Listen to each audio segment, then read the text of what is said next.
All right, well, we're going to go ahead and get started. I show 11 o'clock. We got a decent turnout.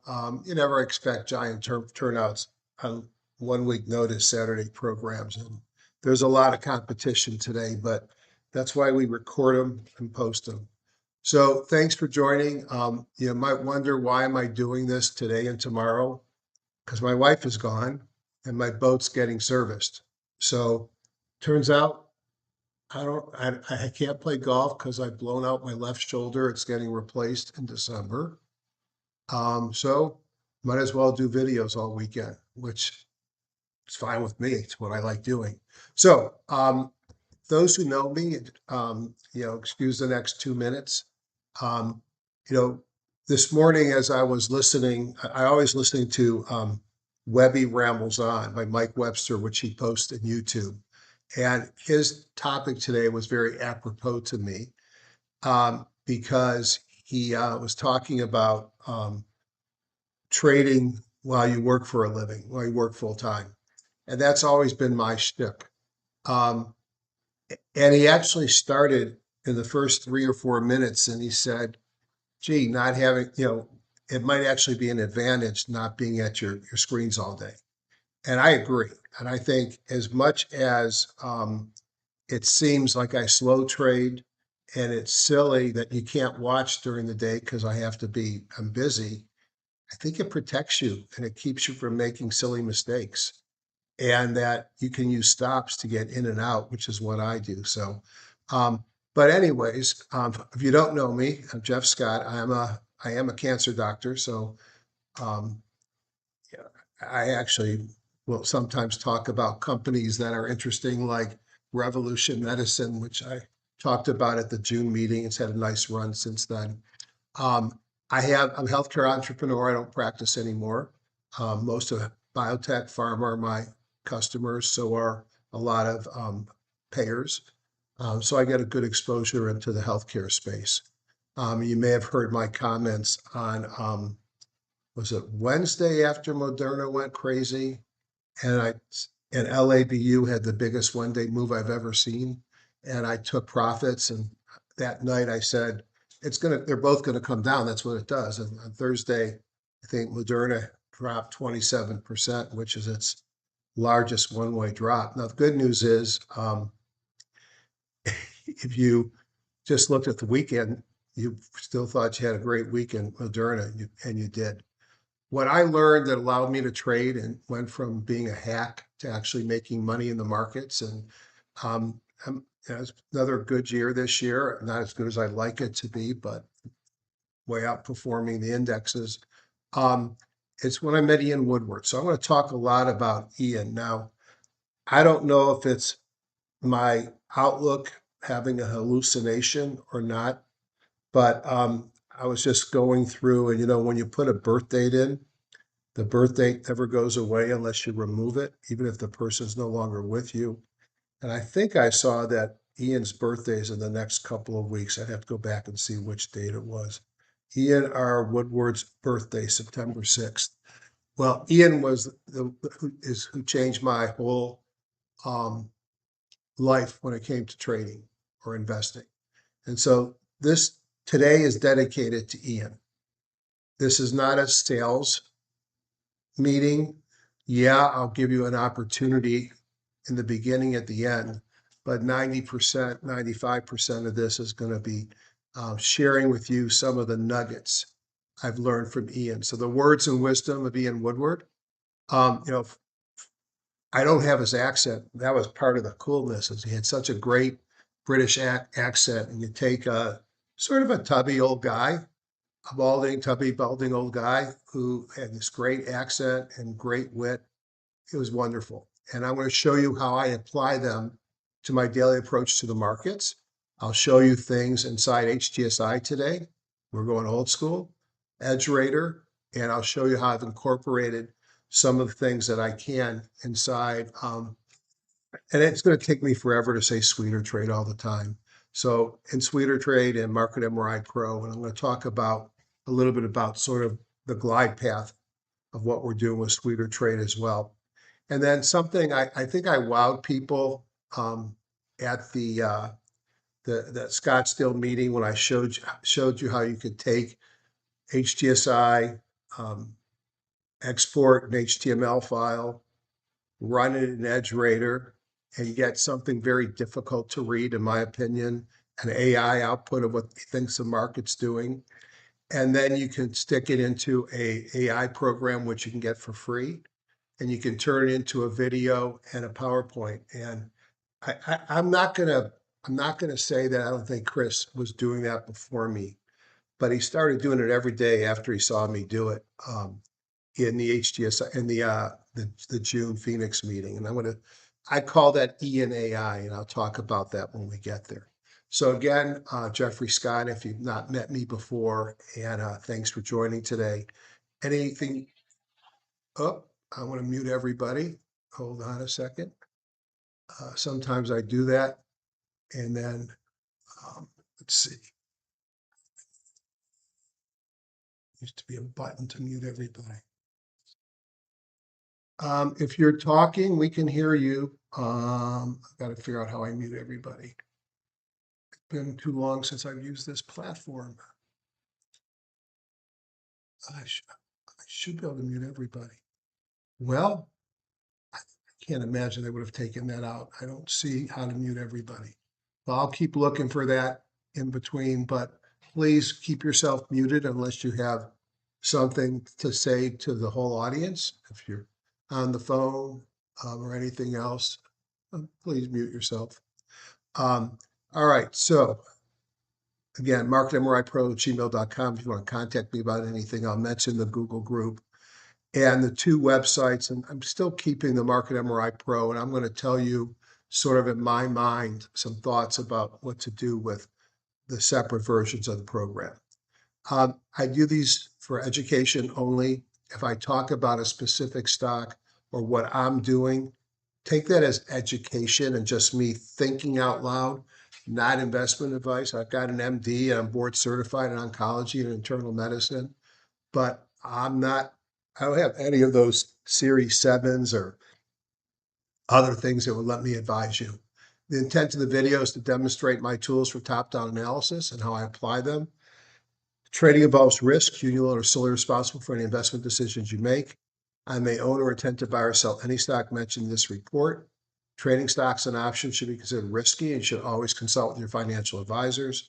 And although I show you market MRI or Sweeter Trade, most of the times that I do videos, I'm in Trading View.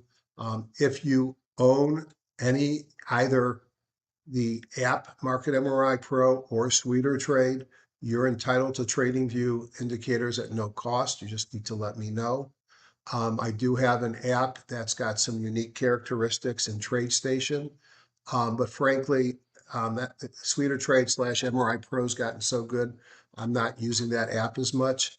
And I'm in Metastock, which has some benefits as well. And the big benefit is outside the USA, going down into less than hour charts with streaming. There's a number of things that I can do in Metastock, and they do a good job on the trend lines. And now Praveen's done it, so that took away that need for me. My Google group is called Top Down Trader. Most of you are probably members, or else you wouldn't even know I'm doing this. You just go to Google Groups. If you're not, you click on all groups, you search for Top Down Trader, and all you do is link your email to it. It's the best way for me to manage because I don't want to keep a mailing list because I do this for fun. The fact I sell something is because Praveen built it. I never thought I'd be selling anything. And so I'm not going to bother building out a big mailing list and all that stuff. I post a top-down trader, and sometimes I'll say something important on YouTube and leave the remarks there. So if you haven't joined, it's free. If you decide you want to buy something, and until I say otherwise, if you're purchasing outright the product, meaning you own it, but you buy the data annually, you get a discount if you're a member of Google Group. So tomorrow I'm going to go top down through the markets, and I'll go slowly so people can see what I actually do. And this is for the people that see this video on YouTube. So it's a separate link, and yes, it will be posted. I've said this enough on my regular videos that you're probably aware. John Person and I are doing November 5th through 7th in Palm Beach Gardens. Um, you know, people have asked me, will there be an internet version? I can't say yes for sure, but I'd be shocked if there wasn't. Um, it's not unusual for people to have issues and not be able to get there um, often after they've already bought airfare and things like that. So, what I'm playing with, and I know I shouldn't say this because it's mid-August, is what do I do with Sunday? Right now, you go home on Sunday, or you could go home Saturday night. I don't know if I'm gonna. I've toyed with if I've got people there flying in and they want to spend more time. It's not about the money to me. So that might be something that I think about. And I know some people wanted to go out on the boat. That worked out well last time. Not. I think we had the worst storm as we were getting ready to go out. So I'll let people know who are attending and talk to them about what options are for Sunday. And the problem with going on the boat is I just don't know the weather, so we'll see. But right now it's a Thursday, Friday, Saturday, which gives us 2 days in the market. Mary sent out something yesterday that said, I guess there's still a discount going on. I don't even pay attention to that. And that discount is up soon. So if you're thinking about going and you haven't signed up, you might want to sign up. Here's one of the two sales pitches. All right. So you can time me. It better not be more than a couple of minutes. This will be longer because I got to explain something. The way we've launched Sweeter Trade. Now, Sweeter Trade is the combination of Market MRI Pro and an enhanced version, which will get more enhanced, of John Person's TradeStation package. TradeStation has issues. For me, it shut down or would give me these exception errors where I'd have to reboot or restart TradeStation. And I never could figure out why they wouldn't let me turn it off once it gave me one of those. We've reproduced the entire package, which he charged $3,500 for, and which he doesn't charge now because he can't support it. And we put it into Market MRI Pro. It is 10 times better. And that's why the price went up from what I launched at, had raised the price, I think, to 2,600, knowing that the price was going to go up. And so the retail price on Sweeter Trade, which is everything, is going to end up being $38.95. There is a offer out there now that will probably be there to the beginning of the year for $31.99. And if you're a top-down trader, take $200 off. Since the average price paid for Market MRI was $1,500, and since you could buy Sweeter Trade Complete right now for basically $29.99 if you are smart enough to use the $200, or if you're aware of it, and not everybody was aware of it when they came in. You can upgrade from Market MRI Pro also to the end of the year, from Market MRI Pro to Sweeter Trade, for just the delta between the average price paid, which was $1,500. I got a couple of people that paid 26 because they bought it off the website, not off of a seminar. I always buy my stuff off seminars because there's always discounts. But if you have it already, it's a $1,500 upgrade. You don't have to upgrade. We will continue to support Market MRI Pro with a change that I'm going to mention in a minute. Quarterly access, some people don't want to spend that much money. That's fine. To me, $200 a month for access, including data, is not a bad price. So during the launch, we've offered it through the end of the year to start, and I'll continue that price going forward. The $585 a quarter. Now it's a stupid deal, by the way. It's a stupid deal because you're going to pay a lot more. But the reason why you're paying more is you're not going to be paying the data fees, and I'll mention that in a second. So as a launch special, and there's no 200 discount off of this, I dropped it 100 to 485. And if you decide during the first quarter you'd rather be an owner at the 3,000, I'll put the 485. Or if you're not listening and you pay 585, I'll put the 585 from your first payment towards purchase. So if you buy it and you like, or if you rent it and you like it, that's great. I know a 3-day trial seems silly, but it costs us for data. And I don't want thousands of people that we have to turn on and turn off. It's extra work. So now let me tell you what's new.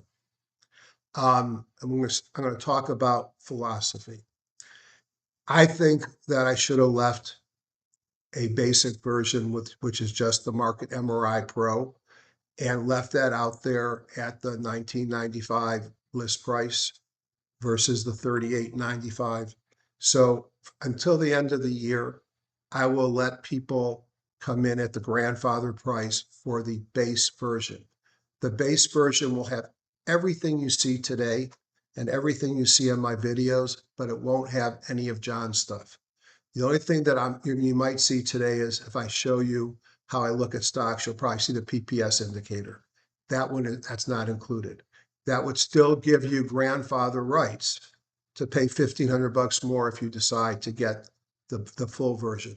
What I propose to John and Praveen is that I come up with Sweeter Trade and then Sweeter Trade Pro. Sweeter Trade Pro will be with John's stuff at the higher price. Sweeter Trade will be the base product. And base is the wrong word. It's a 4-letter word when it comes to this. It's much more than a base product.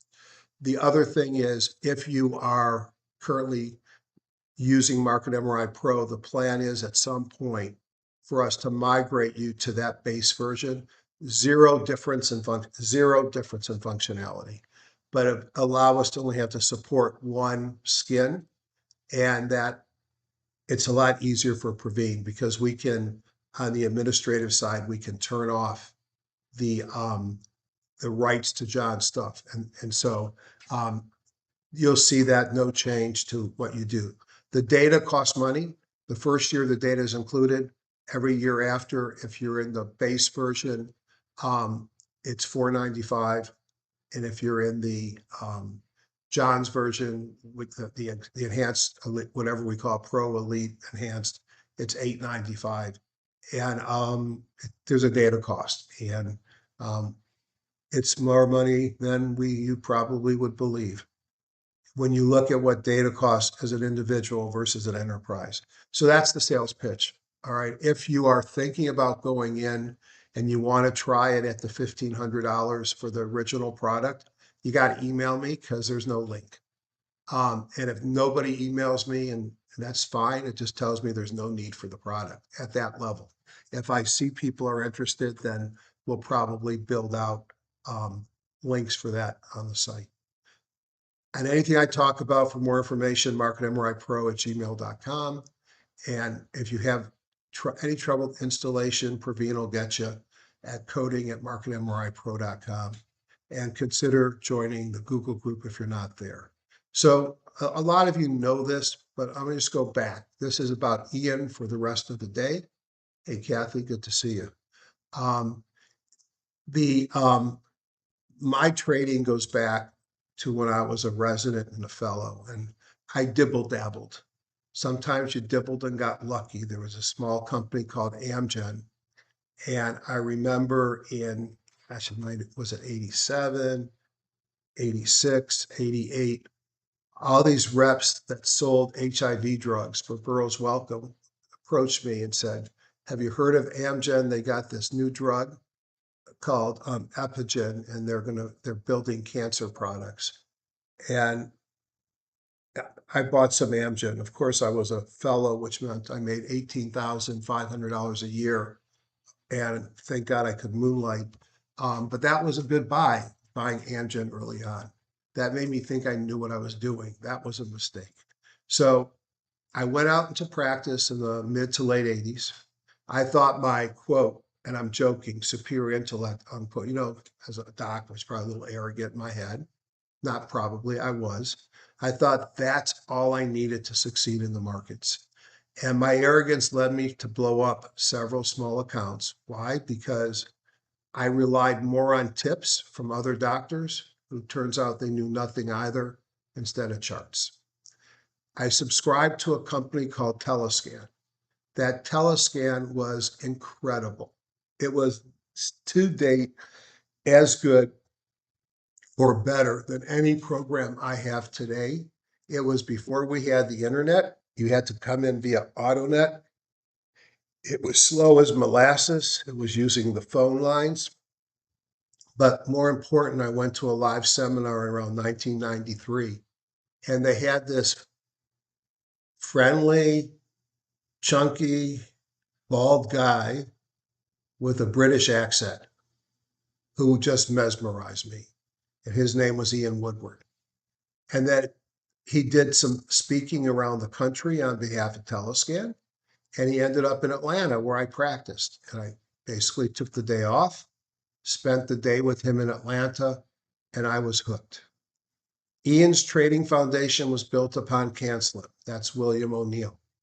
How to make money in stocks. When I talk to anybody about a career and their time in investing and trading, I basically have a filter. Somebody comes up to me and asks, well, I help them learn how to trade. Or I don't even know if I call what I do trading, investing, active investing. I tell them, go read How to Make Money in Stocks. If they actually finish it, then we can chat. And if you want to go beyond that, O'Neill built it on Wyckoff, Darvis, and Livermore. So a lot of the things that we attribute to O'Neill, and I don't take this back or away from him, you'll find as this was Wyckoff, Darvis's, and Livermore stuff. So Ian branched out from Telescan, and he started doing his own live seminars twice a year in Palos Verdes Estates, California. Beautiful in the library there. It was incredible. And then Telescan went out of business. And I didn't even know what happened to Telescan, but take a look at this footnote. It made me giggle. So Telescan merged with, I looked like an Asian entity based upon the name, but maybe it wasn't. And there was a bunch of litigation about who owned the IP. And ultimately that merged company became InvestTools, which was a freestanding, it wasn't my favorite, investment education company. And it was also ultimately bought by TOS. If you ever went to an InvestTools meetings, what they didn't tell you was they had, quote, graduate students, meaning people that had probably spent $25,000 so far in education and InvestTools, and they weren't telling you that, or they also weren't telling you that they were getting a commission by getting people to sign up for more courses. And so you kept having these other attendees telling you how great they were. And I didn't like that. It felt like multi-level marketing. I'm going to review some of the most important things I learned from Ian as he branched out and co-founded HGSI and improved upon the work of O'Neill and others. HGSI was 3 people. I think, to me, HGS is Woodward style investing. HGSI was built by George Roberts, who is the tech brain. Ian Woodward, who's the trading genius. And then there was another guy, I think his name was Gary Lieback, who had a company called Quotes Plus, who was the data provider. The 3 of them launched HGSI. Gary ultimately left the business, and George is still around running the business. And we're going to look at it today because there's still some things there you can't do anywhere else. So I'm going to show you the most impactful things I learned from Ian. No question, I made a lot more money after meeting Ian than I did blowing up accounts before Ian. I've read a lot, I follow a lot of different people, but so much of what I do is from what I learned from Ian. So I picked the top 11 things that impact me on a day-to-day basis. Many of which you've seen before. Why top down? What's an E-index? What are the HGS boxes? The HGSI GIF and smart groups. He really brought the Hindi to the forefront. I remember he tweeted about it. And after he tweeted about it, it became popular with a lot of people. The bingo, bongo, bango, Eureka and Phoenix. What's gas in the tank? Why do I look at fundamentals at all when I don't really follow them? Because I follow earnings per share, revenue. I look at their growth, and I'll tell you how that plays into gas in the tank. The 3-road scenario changed my business life too. I would go into meetings and I think I knew everything. And as I was building my businesses and talking to customers. And I quickly learned I should go in with more than one scenario so I could pivot based upon what the customer needed, or if I went and talked to my boss when we get acquired by a public company. And so I apply that three-road scenario to everything. We'll look at it with the markets today. The high jump bar, I'll give you sort of the genesis of that. And then what I call E and AI. I made that up. No, you can't go buy E and AI, but I'm going to show you how you can make it for yourself every night. There is a huge limitation, and that's how far back it goes. And I'll comment about that, how we might be able to fix that. So not going to spend much time here, but HGS investing, as we learned from Ian, is balanced. It is a combination of fundamental analysis and technical analysis. He looks for high ERG stocks. ERG is EPS rank, relative strength rank, and group rank. Now, those are done very easily for you in HGSI. But if you have market search, you have EPS rank, you have relative strength rank, and you have group rank. So you have access to those same things.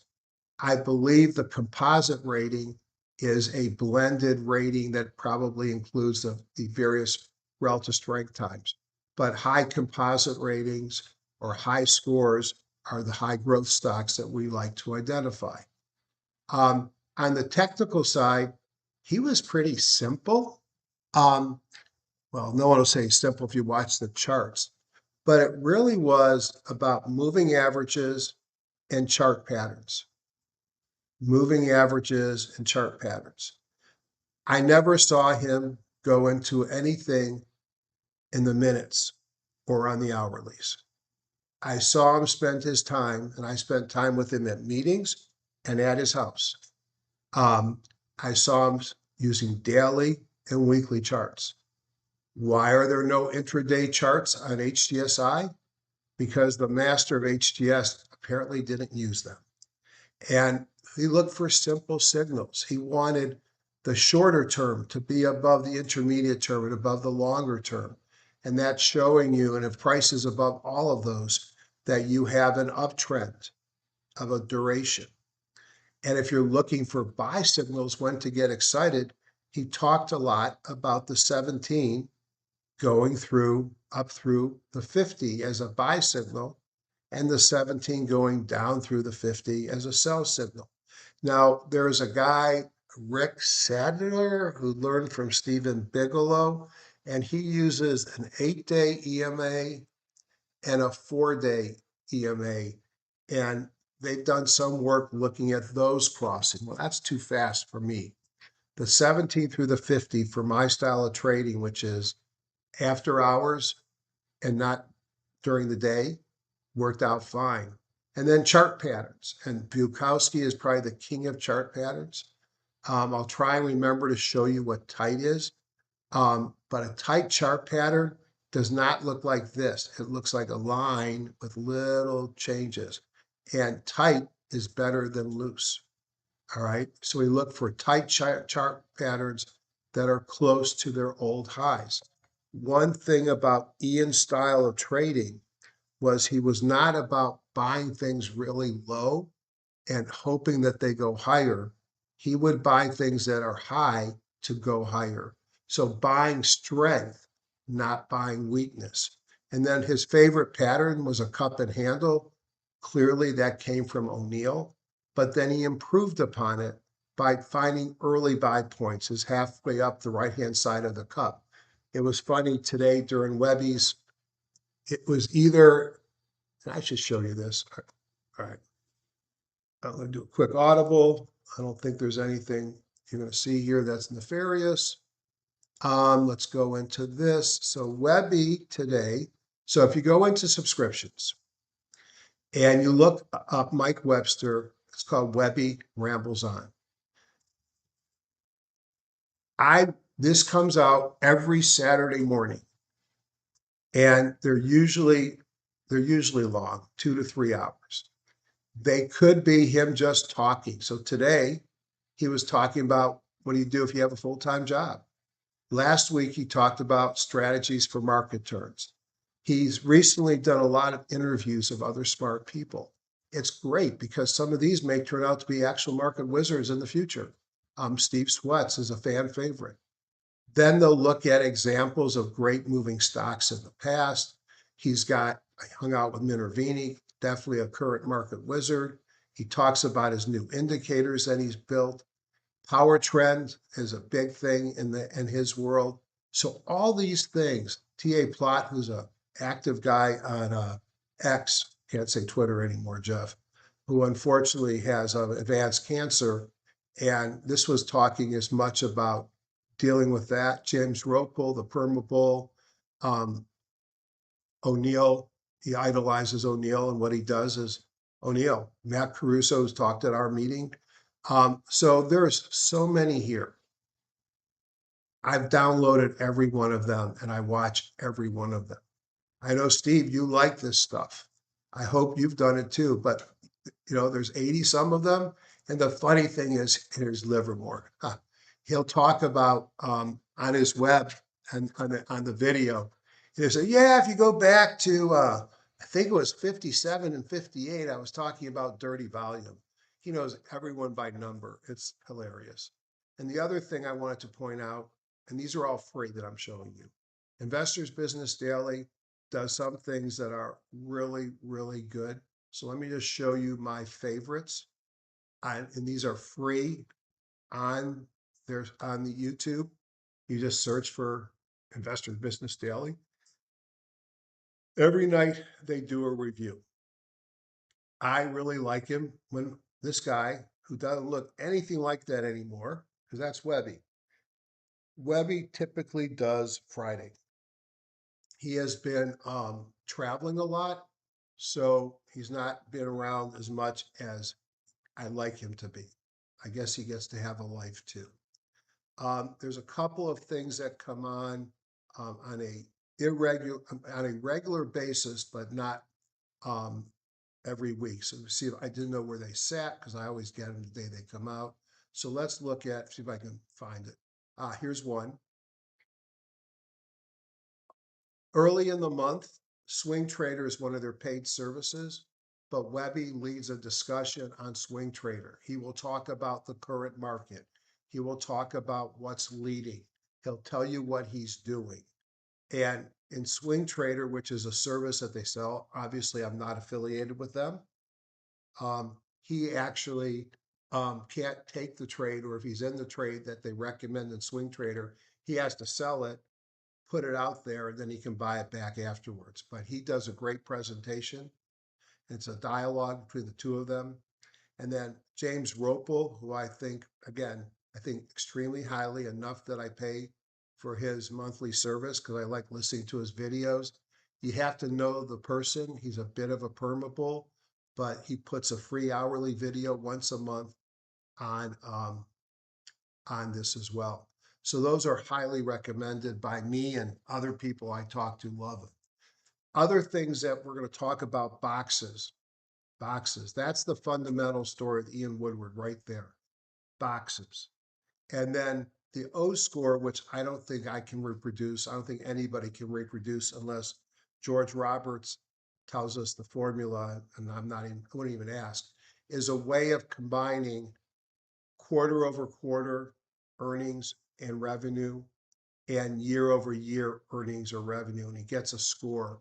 So I'm going to have Praveen and I play around and see if we can't create something that gives you sort of a fundamental score based upon earnings. But that's what the O score does. And so he's going to look for high ERG stocks that are tight, that are moving up the right side of the cup. He talks a lot about free parking. I'll show you that. He'll look for signals like the 17 up through the 50 as a time to buy.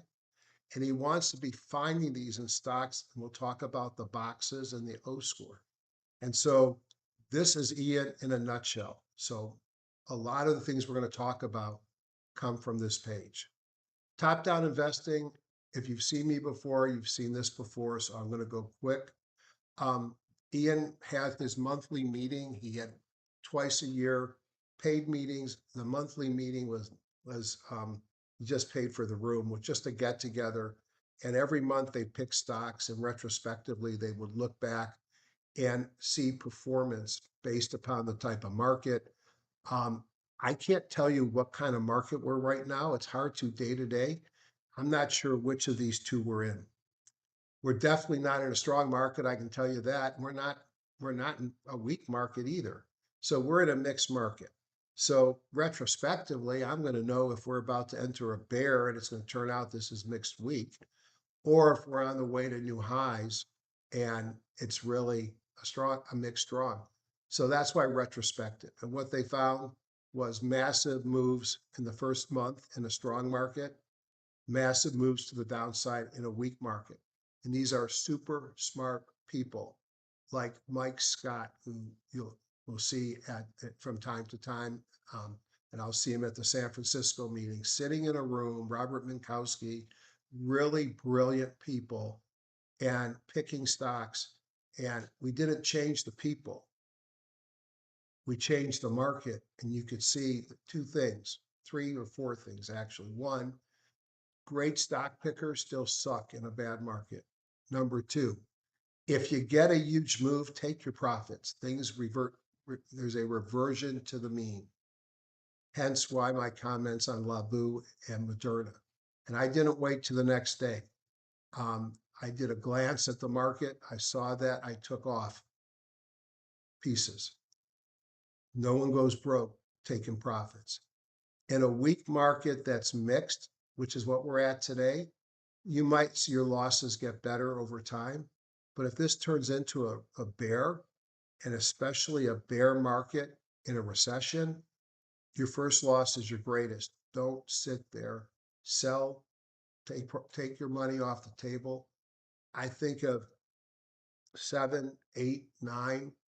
We all talk about 8 and 9, but 7 had its issues as well. And you'd see something, the news was great, the chart would pop up, it would look great, and it still was crap. So you got to be very careful. It still went down. Snakes and ladders, just for not politically correct in the US of A. We do chutes and ladders. And you just roll, you hit the 28, you think you're going to hog heaven because the goal is to get to 100, which is it's okay to retire. You take the ladder up, you go up to 84, you're thinking you're great, you're going to win, and then you hit a bear market or you hit the snake head and you go back down to 24. When I was young, I played snakes and ladders way too often. I'd have a great year and I'd let it run, and then the next year wouldn't be so great. The reason why I do options, and I've said it before, and maybe it's a weak excuse, but I figured out what was my kryptonite. My kryptonite was time and not taking profits, and that I would hold on to things and ride through. And you know what? For my long-term money that I don't touch, that have the Teslas and the Microsofts and the Apples and the Nvidias and things like that in it, and JP Morgan and Bank of America, and I don't even look at those because they're long-term money. And I learned from Fred Richards and others that there's a reason to just not manage those. If a company goes to crap, obviously you got to get out. But I give a lot of room. In fact, I gave it to professional managers who just sit on their hands anyways, because long term, that's how you make the big money. But on the short term money that pays my bills and pays for my boats and my cars and my services and my time that I do things, I went to options because I don't have that happen anymore. I'm forced to take profits as we go. So that was my kryptonite. But on long-term money, I treat it very differently. Top down, 50% of what happens is the market, 20 to 30 is the industry, 20 to 30 is the stock. The market has to determine your stance, find your favorite setups in the top industries or the top sectors. Bottoms up means you're trying for things that are out of favor at the group, but for some reason the stock's doing well. It's more fraught for failure. And then I use different tools to see what's working. Not Ian. but it plays into my market timing. So I just wanted to talk about Stan Weinstein. Wrote the book at the same time I'm learning in the late 80s, I believe. He don't look like that. I don't look like my picture anymore either, so I can't say anything bad about him. He's gotten older. We all have. He did something recently with Trader Lion or Trade Lion, that I paid for. It's just great. It was basically his book done in a live series of meetings. He talked about stage one, stocks resting, building a base. Stage two, an uptrend or a market, doesn't have to be a stock. This is when you want to be long. Stage three, it kind of is like stage one, except you're often coming into this long and you're getting chopped up and you don't really know. And this isn't a totally accurate chart because sometimes you go back up into stage two again, but a lot of times you break down into stage four. So this area is one that, maybe where we're at right now, the sideways choppy market. And then if we go into stage four, I don't want to be long. So I find this guy's teachings to be really good and useful. And I wanted to incorporate him into my model. So I thought, well, he uses a 30 period moving average. And I looked at various moving averages and I liked the WMA. So I created a timing model. Bongo isn't Ian's, it's mine, Robert Minkowski, Bob Mager, Manukapedia, Kapadia, and David Steckler, I think, and David Gallardi. We created this as homework from Ian.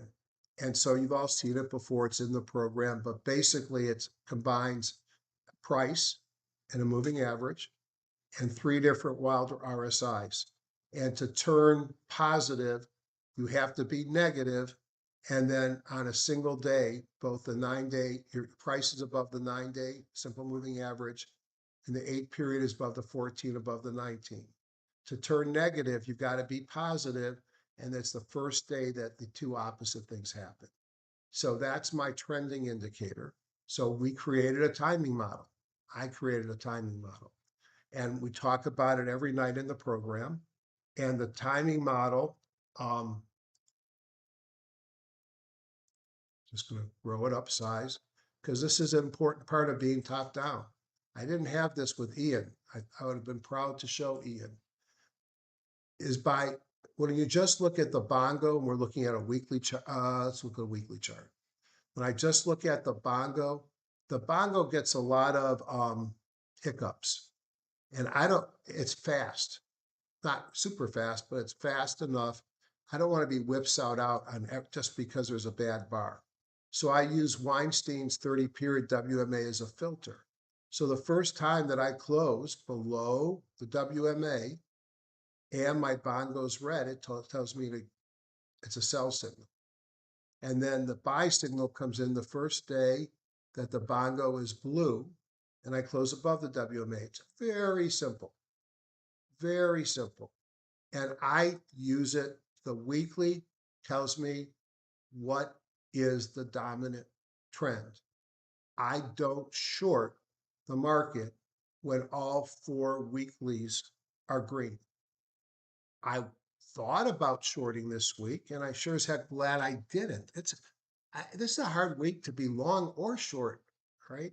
So I follow this for direction, and then I like the daily to tell me conviction. And right now, the only daily that is not in a sell, and it's like pennies away from a sell, is the spider. So my weeklies are still long. My dailies are saying, be careful. And I raise cash. I didn't say I go short. I am not out of the market, but I have smaller and less positions. I fine tune with a lot of things. You'll notice in green is the follow through day. And this will go back and make this big again. This is an O'Neill tool, the follow through day.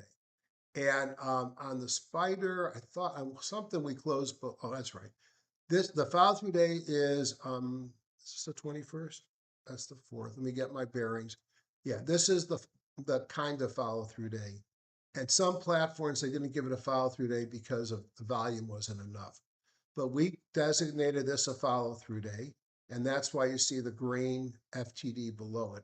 Here was my target that I was going to get interested in buying when it got above. Now, we pull back close to the bottom of the follow-through day, and if we close below it, then it invalidates to me that signal. But as Webster said today, you could still be long until you got, I'm not letting it go down here. The low of the bar that started the 1, 2, 3, 4 day count to give us the follow through day. So I've incorporated into the product O'Neill stuff. And distribution days are not great days either. So I wanted to show you that because I do think this is an important part of top down. Top down came from Ian, and you can reproduce that by yourselves. It's nothing secret. I actually showed you the ingredients. Why? Because there's a lot of things in my program. I can give away a lot. You're still going to like my program. Plus, I make it easy for you. So this bar down here paints the signal. The weekly, the market direction, the daily is my conviction. And I'm not convicted right now. Therefore, cash. I've got to redo this. These are using wealth charts, and this is not the buy-sell signal.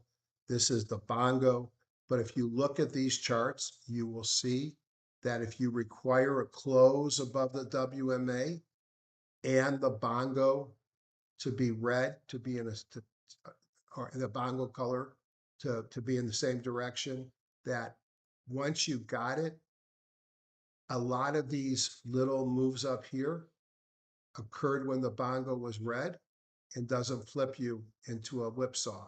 So that WMA filters the bongo and vice versa to keep you from whipsawing. It's a go-to signal for me. Top-down analysis, again, don't want to spend much time here because I do it every night. I look for the best industries and the best sectors. So I typically will rate by percentage and look at the best sectors, pick the top 10 industry groups.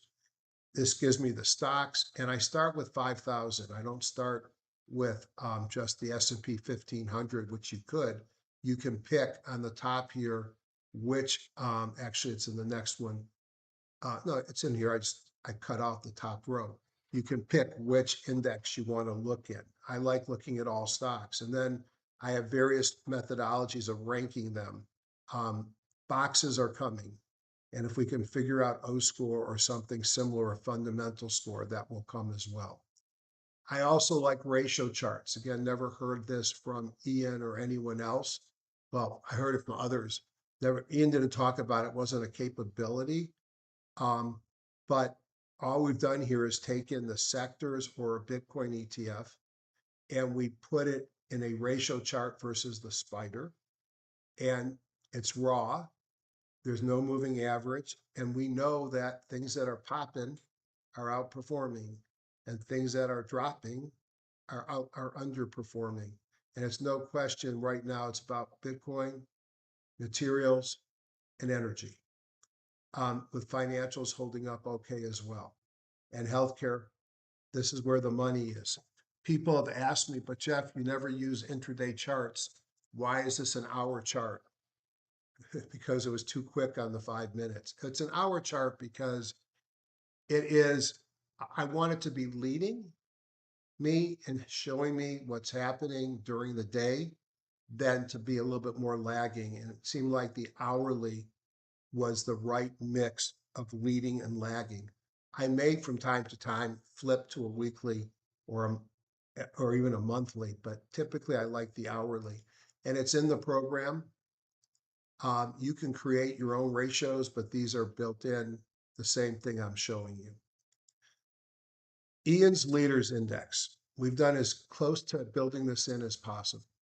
What was the Leaders Index? So what we found is that certain things happen when the market rolls over. And I typically talk in the program about Eurekas and Phoenixes and Bingo Bango Bongo and Hindenburg Omens and the various oscillators I use. But one thing that Ian showed us is when you think the market is getting extended, which it's not right now, it's come back, find what the leading stocks are at that time, and then build an index of that group of leading stocks. And when that index rolls over, that tells you the leaders are done. And typically, the leaders will roll over before the markets. So you create the leader index when the market is had a big run and you're starting to worry it's getting extended. You don't want to be the last one to take profits, and it will give you a heads up. So in HGSI, you can get a list of stocks, and then you can create an index of any list. So you can create a list of those, an index of those stocks together. And then just like I would a stock chart, I can look at how this is performing every day and look for evidence of a breakdown. And, you know, typically I'm going to draw a line in the sand under the 50-day moving average. Now I have a way of managing that. So let me talk about that so you understand how I handle stops. When I buy something, I typically have a well-defined stop based upon the chart within 8% that I put as a firm order at my broker. If I buy something and before it gets high enough that I manage it, it triggers the stop, I don't want to be in it. So that is not a manual stop. When that market has moved, is it 2 times the risk of that stop? Is it 1 time? Is it 3 times? Depends on the market.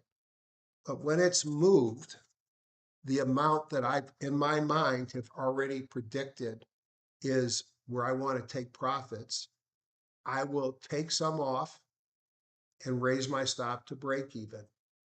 That is, again, a stop that sits at the broker that doesn't move. At some point, as the price is getting further away from that break-even stop, or if it was something like Moderna, and I might have changed to a trailing stop that trails price up and will get me out closer to the top. I like a Van Tharp uses a chandelier stop, which looks at volatility and ATRs. And to me, it's better than just saying an 8%. And then the fourth stop relates to this story right here. The fourth stop says, all right, I've had a massive run. I bought Bank of America at $7. It's 64. Do I really want to be stopped out of it, even in my short-term money? And the answer is no. So what I do is I now shift to a manual stop. I would get alerted here, pretend this is Bank of America, that, and let's pretend that I've got the stop at that 50-day. I would have gotten alerted here that Bank of America has closed below my stop. Now that triggers an action. That action is I either sell it right now, I either buy puts to let it run, or I now put a firm stop below the low of the day that triggered my stop.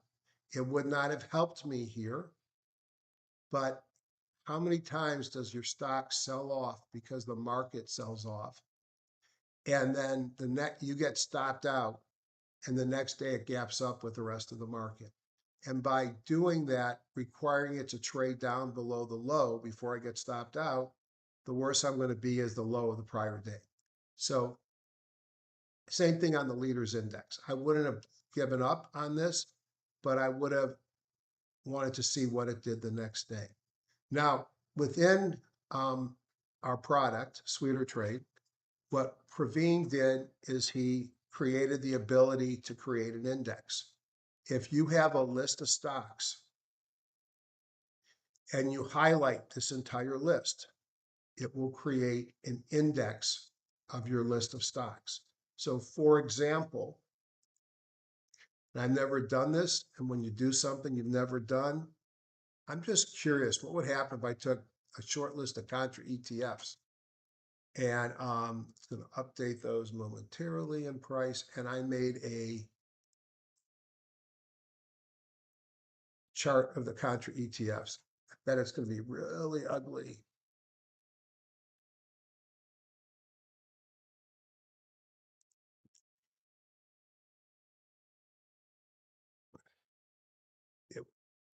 Are we not going to give me the prices?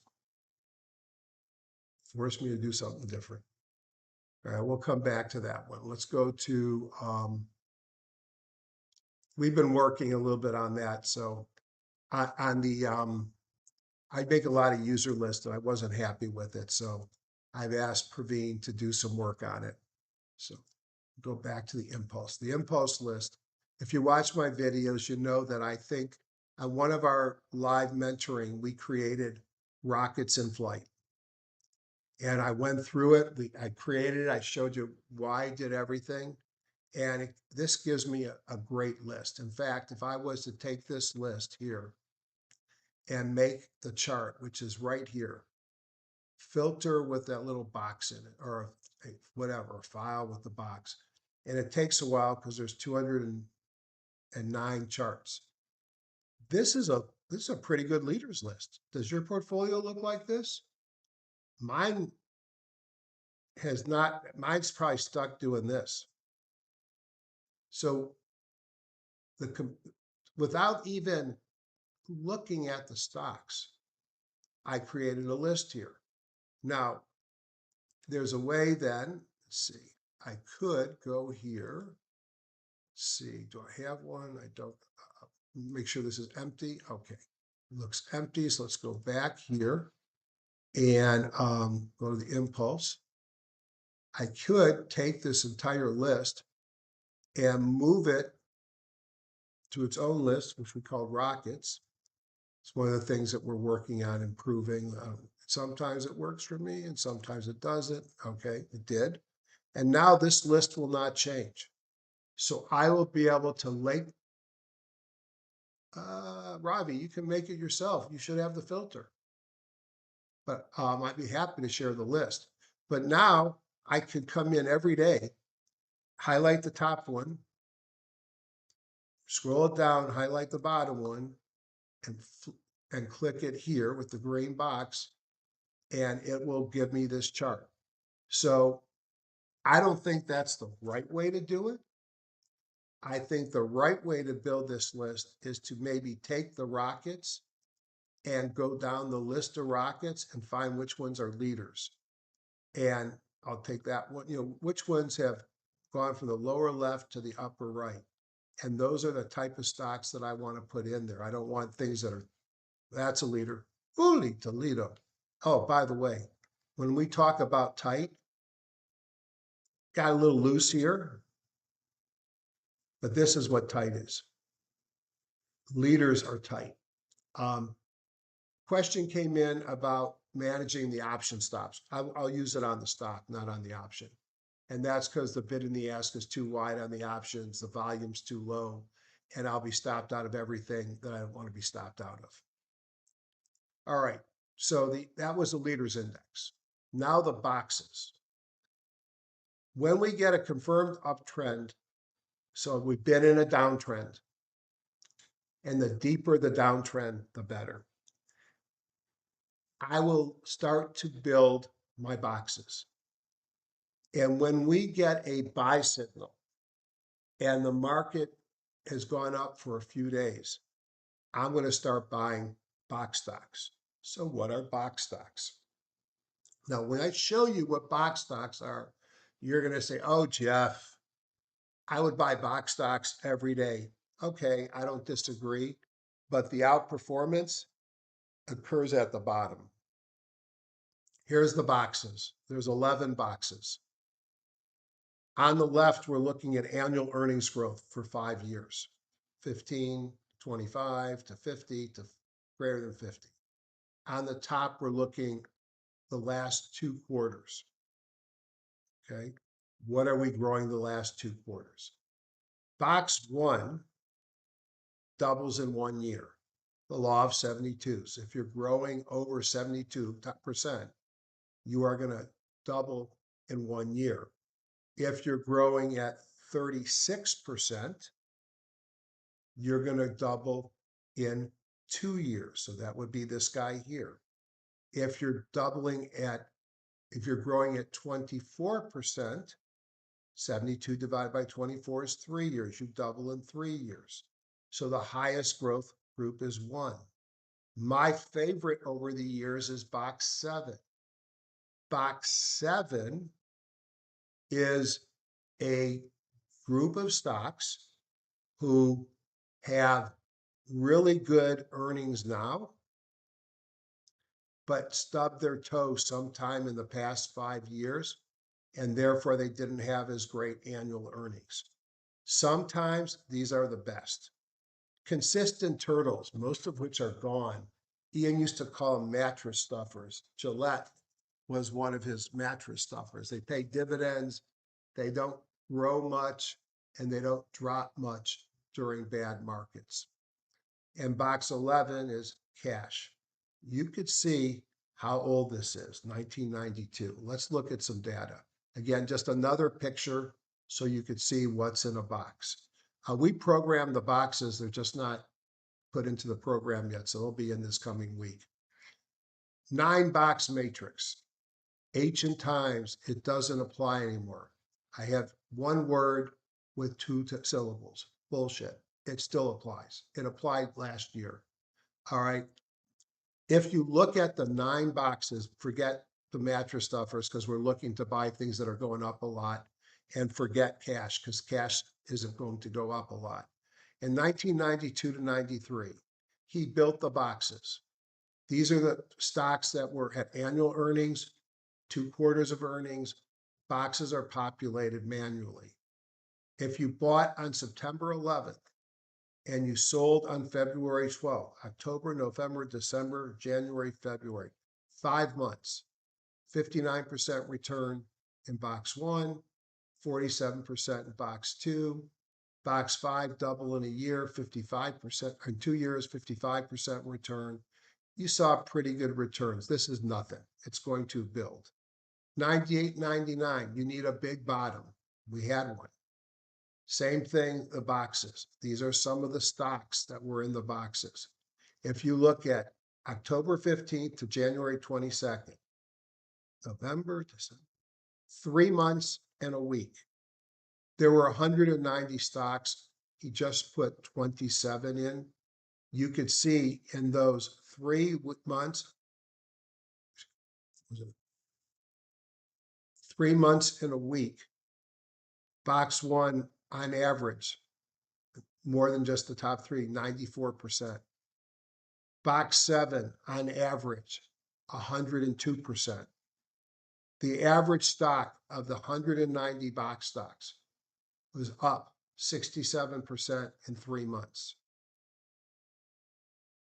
This is a September 1st, 2010 to April 29th. That's a long time. That's 6, 7 months. All right. But there was a market bottom in 2010, a little bottom. We're still in a nice uptrend. What did we see? And we limited it to stocks with ERG 255. These are the various boxes, and you could see box 1 was up 125%.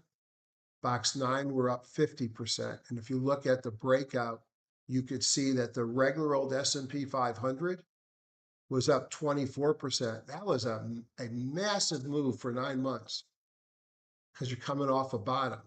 But I'd rather make the 125. And even the worst box was 50%. You could see each one of those boxes during that period of time well outperformed the S&P. Here was 2013, from June 24th to August 14th. 1 week, less than 2 months. The S&P was up 6.8%.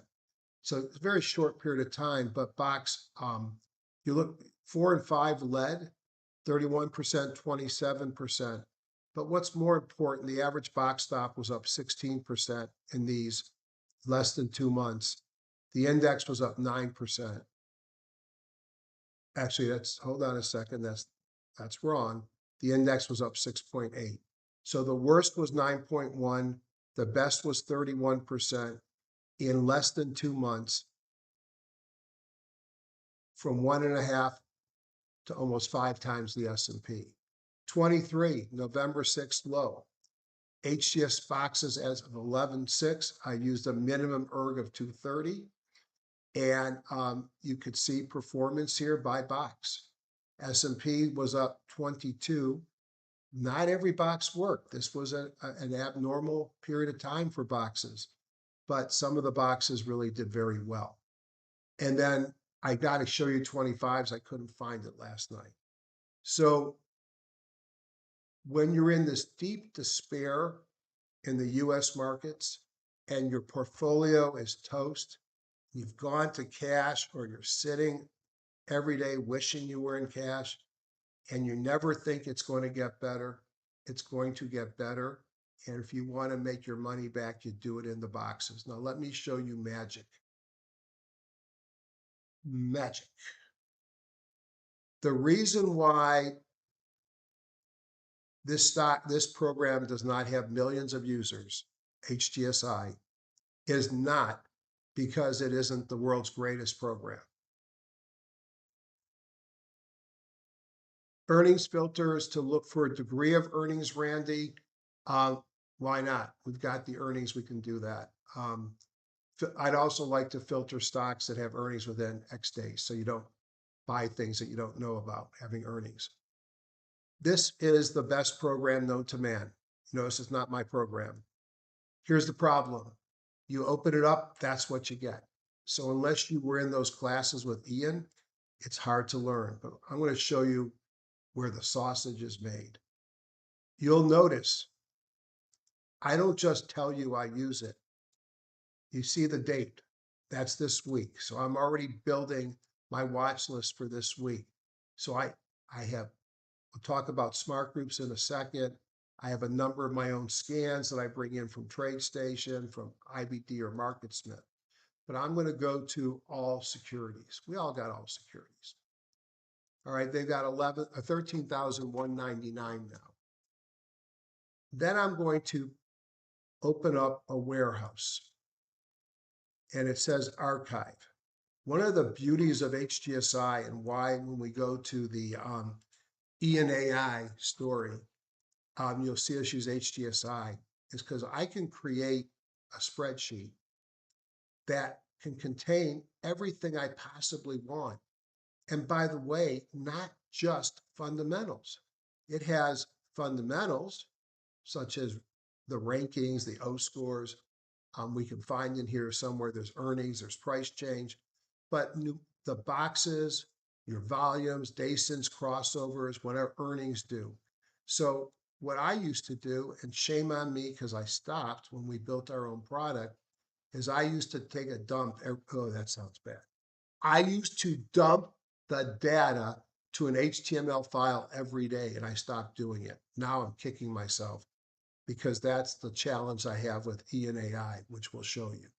So what I'm going to do here is I'm going to take these 13,000 and I am going to look for something that I created, which is a box filter. So I find my, go choose view, and I'm going to look for box. So all the filters that have box in it, I'm going to look for one that's got ERG. All right, ERG 240 box stocks. Hit OK. I now have 196 stocks that are box stocks. We are not at a bottom. I am not doing anything with this but to show you how I build my list for boxes. All right, now here's one of the really cool things with this program. I click on the little spectrum analyzer here. and it just happens to have HGSI boxes or HGS boxes listed. Why? Because I do this all the time. It then automatically has taken that 196 stocks, and it's assigned them to the various boxes. So I could see how many stocks are in which box. One of the weirdest things right now, and ENAI has called it out, is that this is a bizarre period of time where these box 1 and 7 and 2, my favorite three boxes, have way too many stocks in them. That means there are a core group of stocks right now that have massive earnings potential and are outperforming fundamentally. Yet the market as a whole is getting weaker. And it's this narrowing group of big earning stocks, Micron, SanDisk, Seagate, and so on and so forth, that are carrying the market. That is very unusual. Now, all right, Jeff, great. You give me a list of 196 stocks. What the heck am I supposed to do with it? But I'm not done. So now I'm going to take you to the other magic. And we're going to put it in today's box so I can come back and look at it again. So I'm going to go into 823. Every week I build a group of all the things I do that week, and I store it. So I have every week going back to in the probably 2003-ish. And I'm going to name this group boxes, but not at the top. And that's important. I'm sorry, I did that. Let me bring it back. Boxes not at top. I'm just doing that so I know that I wasn't doing the boxes here because I thought we're at a top, or at a bottom, I should say. My bad. And I'm now going to hit OK. And now watch what happens. I don't need that anymore. Let me pull up HGSI, the three windows I had open. And I go into my little my workbook for the week. And I find my boxes, but not at a bottom. And now I have what stocks are box 1. There's 10 because it's 1 and a 0. 2, 3, 4, 5, 6, 7, 8, 9, and 10. And now let's pretend we're at a bottom, but we're at a bottom with these stocks 2 months ago. And they're not going to perform well because the market's crappy. So I'm afraid to even do this. But I can now go in here and do a group performance analysis. And I could use my boxes. So I want all the boxes. And I want to put my market majors in. Yeah, I'll just do the boxes. Okay. And let's pretend we built those boxes on June 2nd, and we're going to look what happened here. So again, to be very clear, this is demonstration purposes. It could be ugly because we're not coming off of a bottom.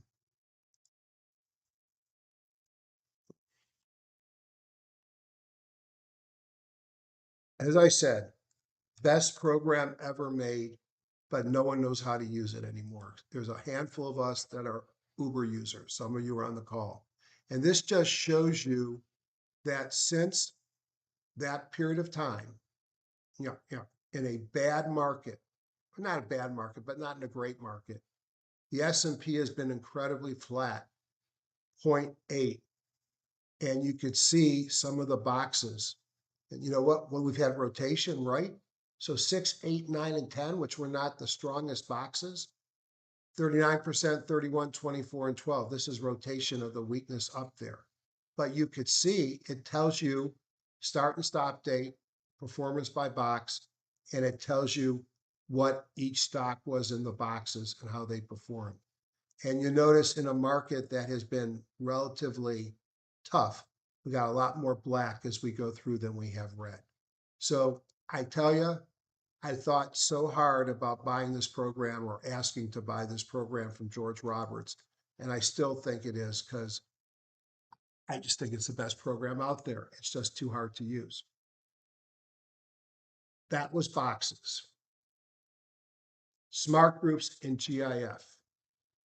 This is actually, it's also fairly cool. Imagine, I'm going to do one live. Okay. I think live is the best, don't you?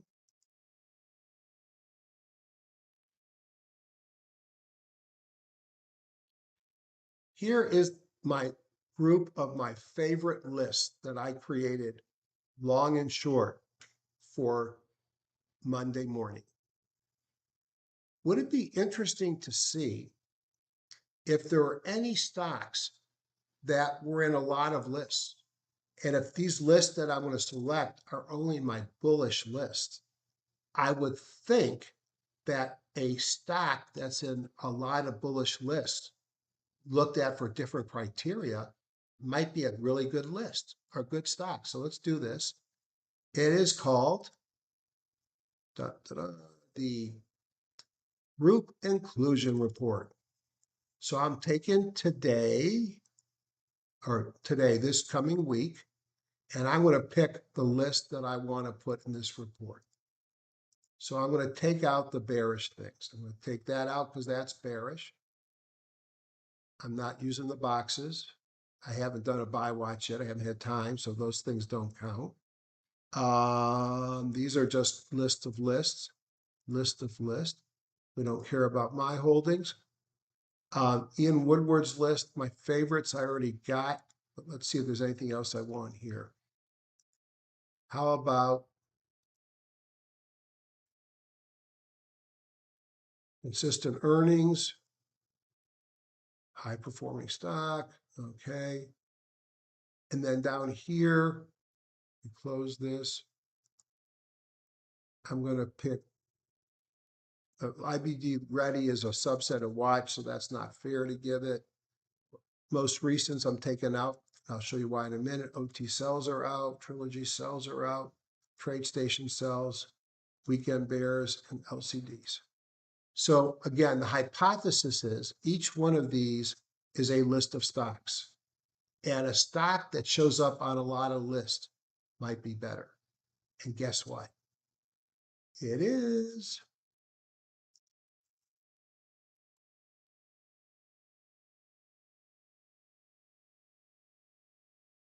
Delic US was in 14 different of my identified bullish groups. Wisdom Tree was in 12. Arrow Copper was in 11. FCX was in 11. Frontlines in 11. Halozyme in 11. Insight into 11. If it makes all these really bullish lists, don't we think we should look at them? And the answer better be, of course, Jeff, that makes sense. So many different scans are available to find leading stocks. The best stocks will show up on multiple lists and scans. So why don't you look at those? So this is shorthand.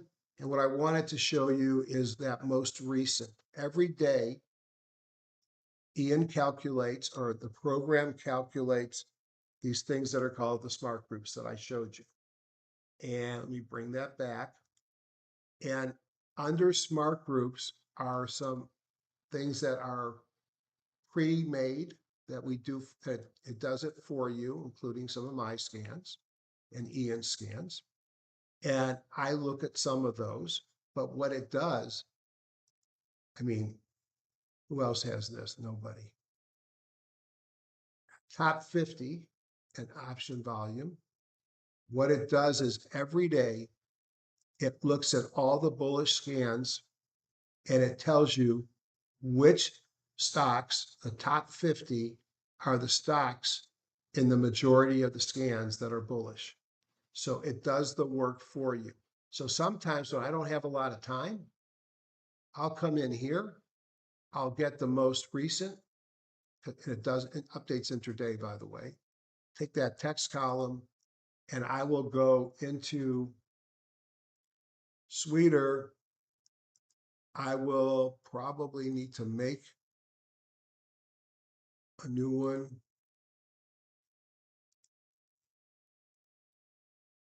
call it Ian test. Go find it. And if I'm lucky, it'll be working today. Now, again, I don't like how long it takes to bring it in.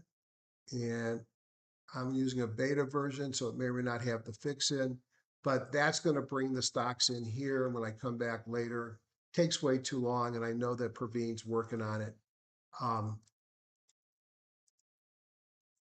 There they are. Why I had to go open another one and come back, I don't know, and that's something that we're trying to figure out and address. So those were the stocks that we just picked. So why not just do that every night? And let's see if anything looks, oh, that looks good. Palantir shocker. Boy, that looks great. That looks great. That one we've been talking about for weeks. It's just too expensive. Insight, a new one. I mean, how easy do you want to make it? Pretty darn easy. So that's group inclusion report. The smart groups are the groups that are automatically done. And then the group inclusion report picks the top stocks from the smart groups. One thing I didn't show you, see, I promote everybody's products, not just mine, is down here, it's called user smart groups. You can create unlimited numbers of your own smart groups. And what a smart group does, and you notice it's in purple, and those are in blue, it automatically calculates every time you run the update. So the stocks will change in these. Once I put my stocks into RS Line Blue Dot IBD scan, these won't change unless I go in and I modify, okay? But every time I do an update, all these scans will populate with the best stocks that meet my scan criteria. It's a great program that nobody knows. All right, I better pick it up. We'll be here to 6 o'clock. Hey, Marcus, good to see you. Resuscitating the Hindi. Ian brought the Hindi back. If you follow me, you know what the Hindi is. Well, even Webby kind of threw it under the bus today. And he threw it under the bus because it's not you see one and you do something. And I agree with Webby. But we're baking a cake of market analysis. We're not just putting in sugar. We're putting in a number of different ingredients. And when the right ingredients are there, we make the cake, we make the decision. This is just one of the ingredients. How did Ian resuscitate the Hindi? He called it out before the big crashes in 7, 8, and 9, and he tweeted it out there. And next thing you know, his Twitter following went through the roof. Strong warning signal for a market top. The herd is buying while the pros are selling. There has never been a significant stock market decline in history that was not preceded by a confirmed Hindenburg omen. However, 75% of the signals are mostly small corrections. It is very unusual for the markets to go on higher and higher after you get the Hindenburgs, but you might only get a 2 or 3% pullback. Here's the definitions. We're not going to spend time there. Ancient chart going back to 2005. So I'm going to take it from there. Significant correction 6 out of 23 times. So 25%, 23.9, 34.2, 19.7, 16.3, and 38.6. You want to avoid those with your nest egg. Remember, we're not playing chutes and ladders. 2006 and 7. I loved Ian, but I'm arrogant. I'm a doctor. Not that all doctors are arrogant, but I'm sure I was considered. I know more than the market knows. And I'm sitting in India. No, I was in France, I think, on a trip with my wife in Paris. And I noticed we had a lot of Hindenburgs coming. This is 2006, April. And this is pretty typical. He had 11% return, fall, drop, and then the markets ran up. So yeah, big deal. I don't move that fast. This is a single one, it doesn't count. You have to have 2 within 35 or 36 trading days. And then the signal's good for 36 trading days. So spurious by itself, nobody cares. And then now I'm sitting in India, Udaipur, at my desk, and we start firing them again. And it's like, maybe I should pay attention this time. And we got a 14% drop. Now it turns out you got saved. Obvious bottoming candle, and then the markets went on to new highs very quickly. And then October 7th, this is not a spurious signal, was the black swan. So the message here is modest decline, modest decline. That's what they're here for. All right. But you also can get the whopper declines too, 2008. We didn't get Hindenburgs for a decade after that because Hindenburgs only occur at market tops. It took a long time to get the tops. Now, here was a top in 2018, modest sell off. Another group, modest sell off. A little bit deeper sell off in late 2018. 2019, I started getting a little curious. Here is the Hindi built into HGSI, which is based upon the New York Stock Exchange. But nobody's looking at the NASDAQ. And what if we're in a market and the stocks that are selling off are tech stocks? Is it possible that we might miss them? So I started thinking about the NASDAQ for the Hindenburg. Notice 2019, it's November, the market's doing pretty well. We all know what happened 3 months later, didn't we? 4 months later, COVID, all right? We started having Hindenburg omens firing in January. No, you don't have to get out when you get a confirmed Hindenburg omen.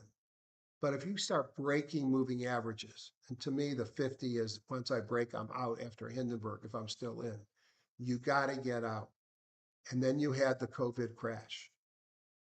This was an all-time high. How did the Hindenburg know about COVID? It didn't. But what it tells me is the market was set up for a fall. You'd already gotten a top where the pros were selling and we were buying. Sound familiar to today? April 22nd, 22. Again, Hindenburg's little sell-offs that are not very meaningful. A bigger one here. But notice, where are the new highs immediately after the Hindenburgs? No, they don't occur. And here's where I started looking in 22. So an edge rater, I could put any index in to drive the Hindenburg. The arrows are the NASDAQ, the red is the NYSE. Where we're getting some concerns here on the NYSE, we were getting a lot of concerns on the NASDAQ. And then we got reinforced concerns on the NASDAQ. And I started, again, now paying attention. So this here is hard to see. It's in wealth charts. It's a weekly chart. Each red line represents a Hindenburg omen. And I think this is on the NASDAQ. So before this drop, we had 5 Hindi signals in 15 days and a 32% drop over 5 weeks. Up here, we had 9 bars fired between November 10th and January 14th, and we had a 37.5% drop in 46 weeks. In 2004, I was calling for a big drop, and we got a drop. So I think the Hindenburg on the omen is just as on the NASDAQ is just as important. And for me, it is. And that's why we built it into the program. During the tariff tantrums of 25 rather, which is this sell-off here and here, notice the Hindenburg omens fired in both places. And you'll also notice that you get distribution days at tops as well. Don't get a lot of distribution days when you're going up. So tariff tantrums, Iran war, all these things preceded all these drops by Hindis. Do I like Hindenburg omens? You tell me. Bingo, bongo, bango. One of the things that Ian did is he put together his house of impulse indicators as the market's falling to the bottom, up to the top, and back down again. And this is the same cycle that we started with from Stan Weinstein. And in an uptrend, you just don't go all the way down. You start another base and then you go higher and do it all over again.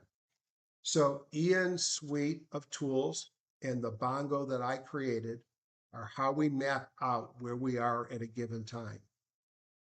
Every one of these is built into HTSI, where they came from, and they're also built into MRI and now Sweeter Trade in the base. Bingo, baby out with the bathwater. Here's Ian winning at bingo. These are the ingredients. When do you see baby out with the bathwater? Well, let's say Monday, something bad happens with Iran over the weekend. We already backed, well, Canadians backed out of negotiations.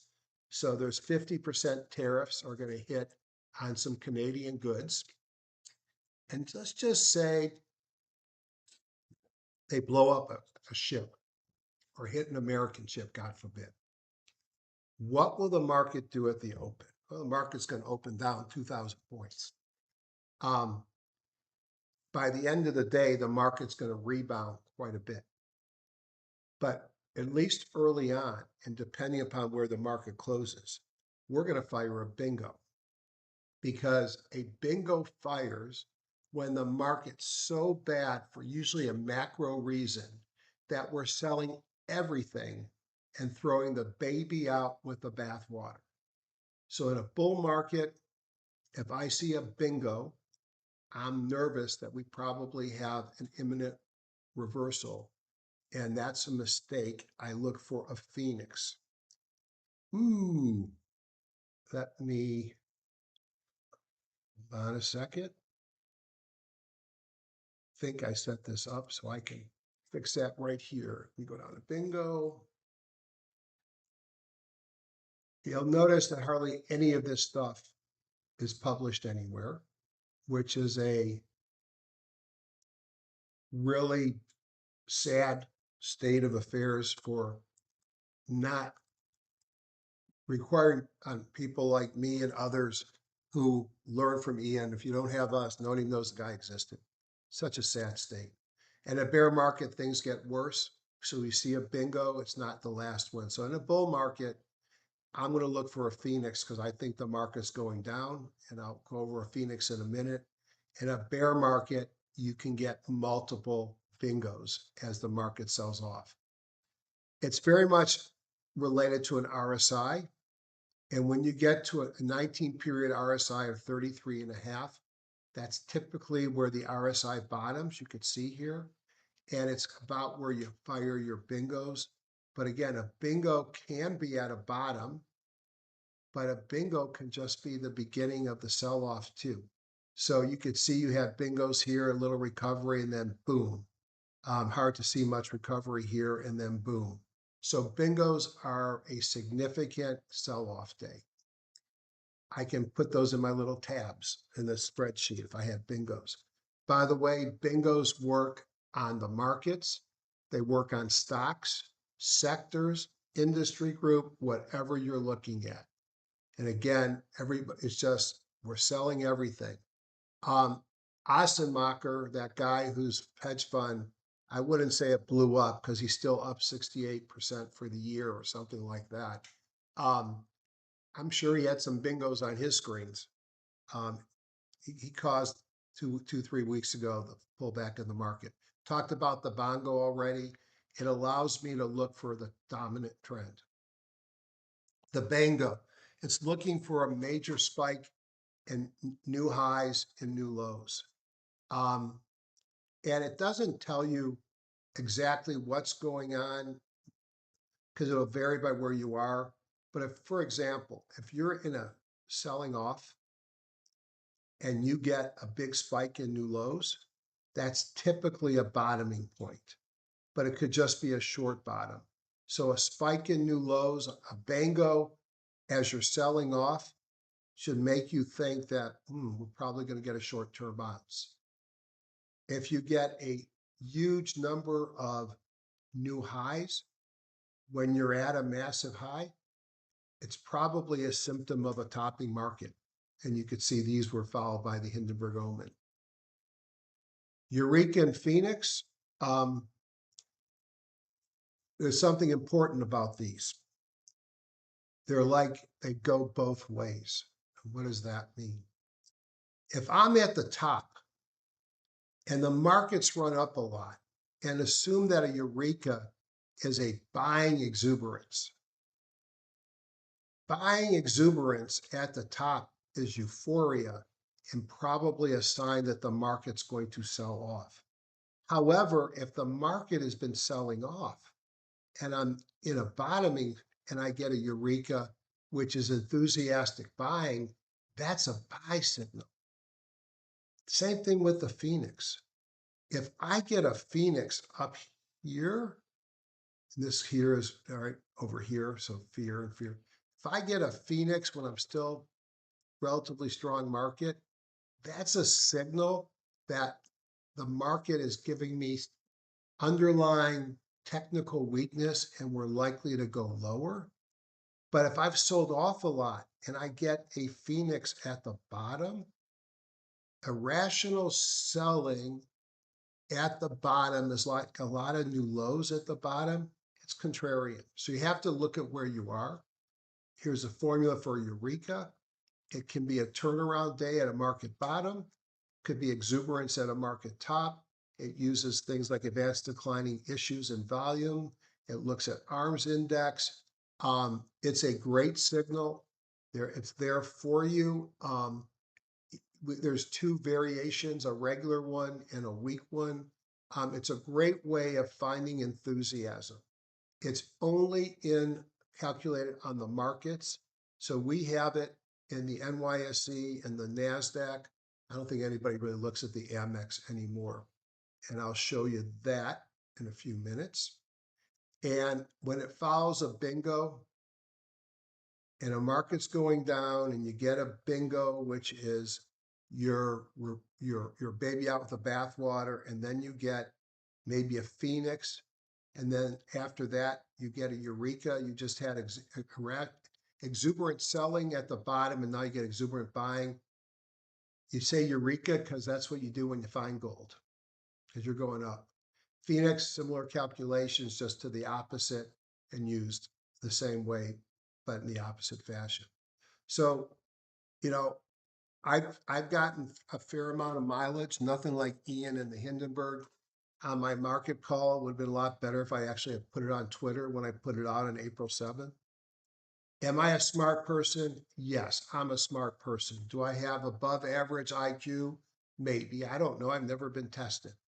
But all I got to do is watch the signals. All right. Here's the bottom in April of 25.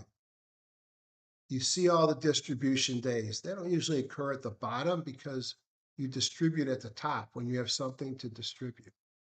The market sells off hard. How did I know that this was the day of the low? I didn't, but I knew it was getting close. We had massive number of 52-week new lows versus highs. We had significant distribution. Our up-down volume was negative, but look at this. Two Eurekas occurred during a modest pullback, and what did the market do? It rallied.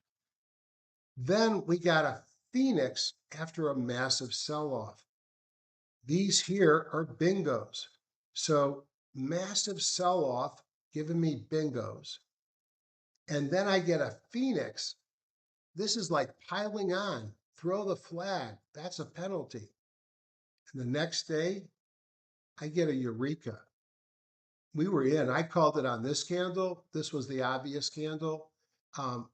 These little triangles, of which one's buried there and buried there, are a Praveen and Jeffrey special, mostly Praveen, called the defibrillator, which Praveen tried to find a Hindenburg omen for calling bottoms, and that's the defibrillator. This here is a, what's his name? Zweig thrust, another person's version of a bottom, and here's the follow through day. Yes, had you bought on this day here, you would have made money. But I make a lot more money by buying down here. And I'm buying on this candle. This was as good and clean cut a reversal using these tools that I've ever seen. That was the NYSE. But what about the NASDAQ? The NASDAQ had multiple Phoenix firing, then a Eureka, and then a tricky day here. I could see why somebody didn't buy until they got here, which was a Eureka and a Zweig thrust and a follow through day, because this one was not as clear cut. But we did have the CPR, the defibrillator rather, firing here, the bingos, the bad phoenixes. I just think these tools, I mean, I just wish that Ian had written a book. Gas in the tank. Why do I look at earnings? Why was it so important to me that we put earnings on our charts? Well, the king, again, can you tell that I like HGSI? And I made it clear enough that I like HGSI. I can't program into HGSI. I can't add things into HGSI.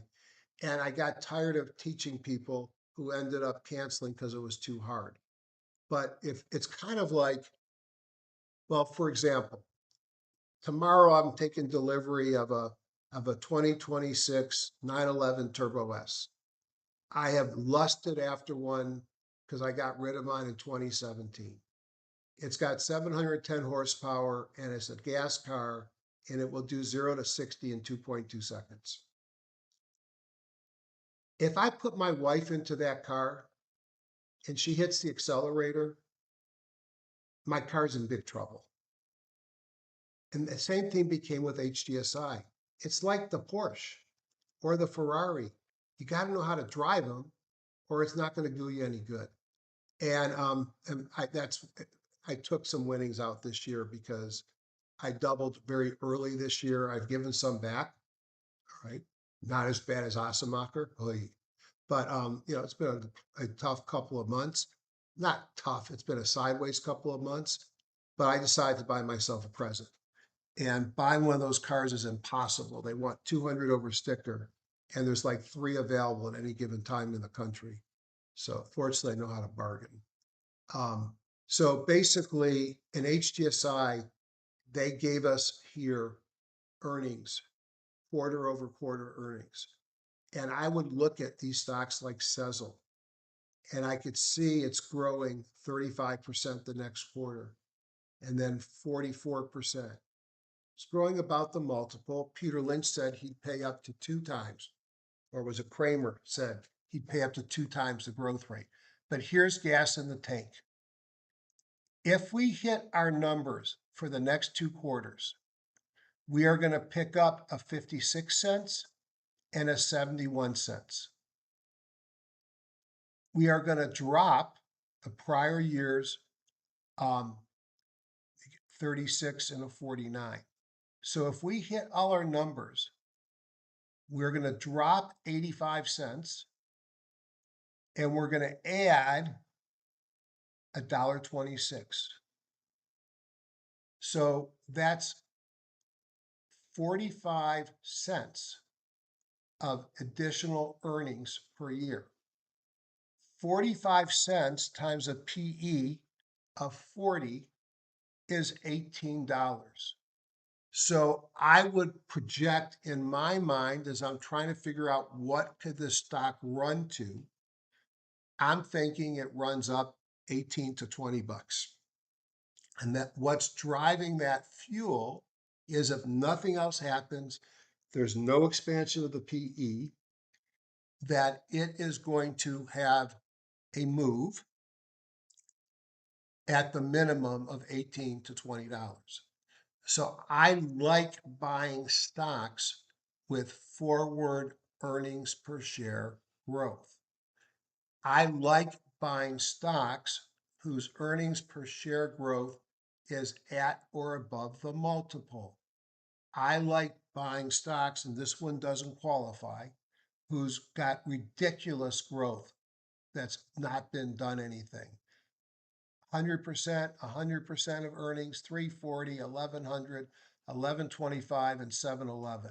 There's no surprise why this stock has gone from 12 bucks to 108 in the period between July of 24 and July of 25. It is driven by earnings.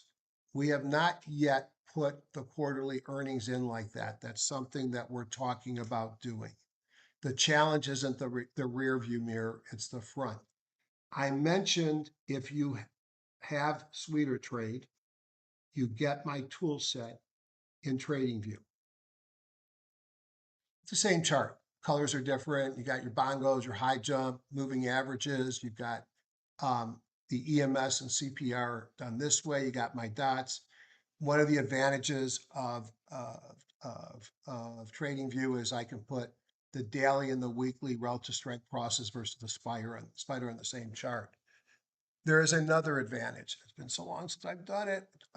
If I click on that little lightning bolt, which is projected earnings, or I look at dividends, I think this is going to open up what I want it to open up. That's the news. I'm going to hit this one. Okay. In TradingView, you can open up and you could look at, this has dividend growth over time. You can look at earnings and revenue, and this is probably not the best chart. Let's look at it, let's look at NVIDIA. That Scottish Mortgage Trust paid a big dividend, and it showed up on my scans. I can look at here, it predicts in 4 days, and I can get a sense of what earnings growth is. I can see reported and estimates and surprises, and I can look at either annual or quarterly. So I can do that same analysis that I just did with the TradingView data. This is revenue down here growth. And again, I can see the amount of surprise. I can compare reported versus estimates on an annual or quarterly basis. So I want that inside our product. So I'm looking for big earnings. GE Vernova. Praveen and I wrote it up big time. And how did I spot it? I spotted on the earnings per share growth. And it wasn't huge growth coming in, but this was back in projecting 26, so it was in 25. It was got as high as 1400. Micron, how often do I talk about Micron? Yeah, Micron's tough here, but maybe it's giving us a massive buying opportunity. Look at the earnings per share growth. And what do we have in, did I just freeze? Tell me I didn't freeze.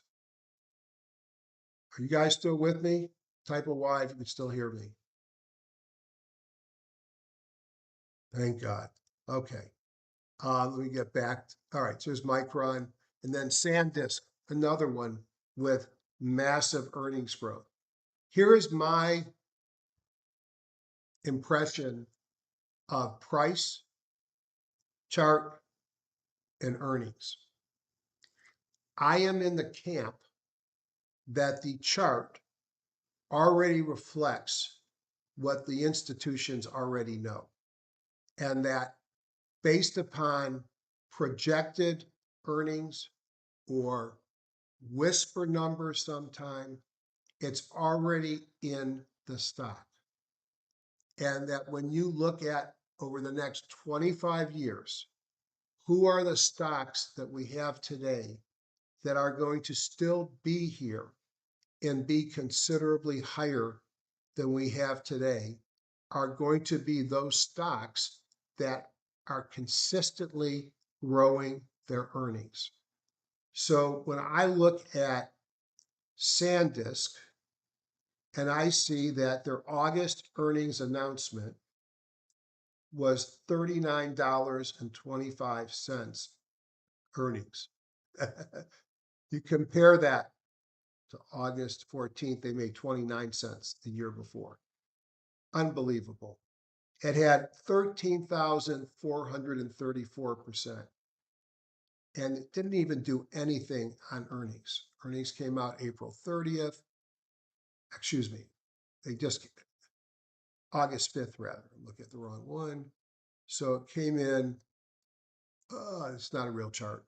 So it came in down here somewhere. They had a bit of a reaction. The surprise is what I think drives the action. If everybody knows that SanDisk is going to hit $46 on the next earnings, wherever the stock is at that time, and it comes in at $46.80 and has a 50% beat, compared to this beat, it's nothing. Compared to these surprises down here, it's nothing. I think what you're going to find is it's going to go down. I believe that it's this category here, surprise, that is driving the short-term move on a stock. And we're playing short-term on most of these trades.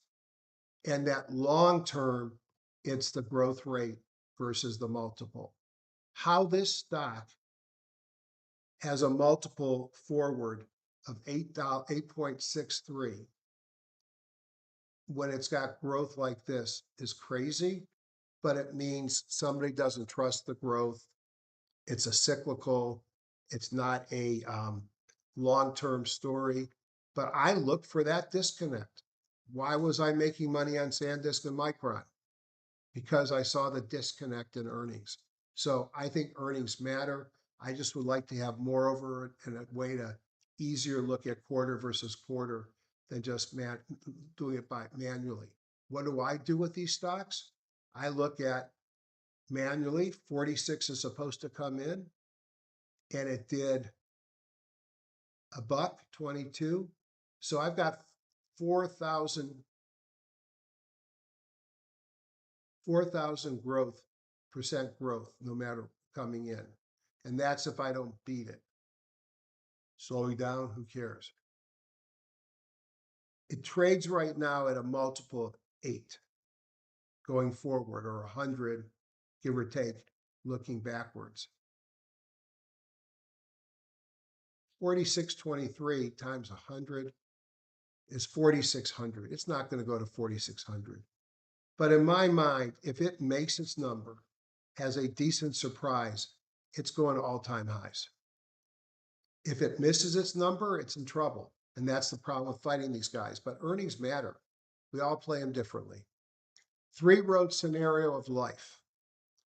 Always be prepared for different scenarios. Let's talk about this week. We've already talked about my timing model is mixed, dominant is long. Let's take a look at the one that's the troublemaker right now, and that's the Qs. Let's blow the Qs up. Do I look at the Qs or the NASDAQ composite? This is so much of the NASDAQ composite that it's fine to look at. I have 3-road scenarios of what can happen. The first road is, I just read somewhere on Friday night that the southern approach in and out of the Straits of Hormuz have been taken over by U.S. forces. I actually read this. I don't necessarily believe it, but I read it, and that they were able to get twice the number of expected ships out yesterday, in and out. What if that's true? And what if over the weekend, Canada, sorry, George, um, decides not to have 50% tariffs, and Canada kowtows to Trump, and oil opens up 5% lower? Well, we know what's happening. Scenario number 1, new highs. That is not impossible.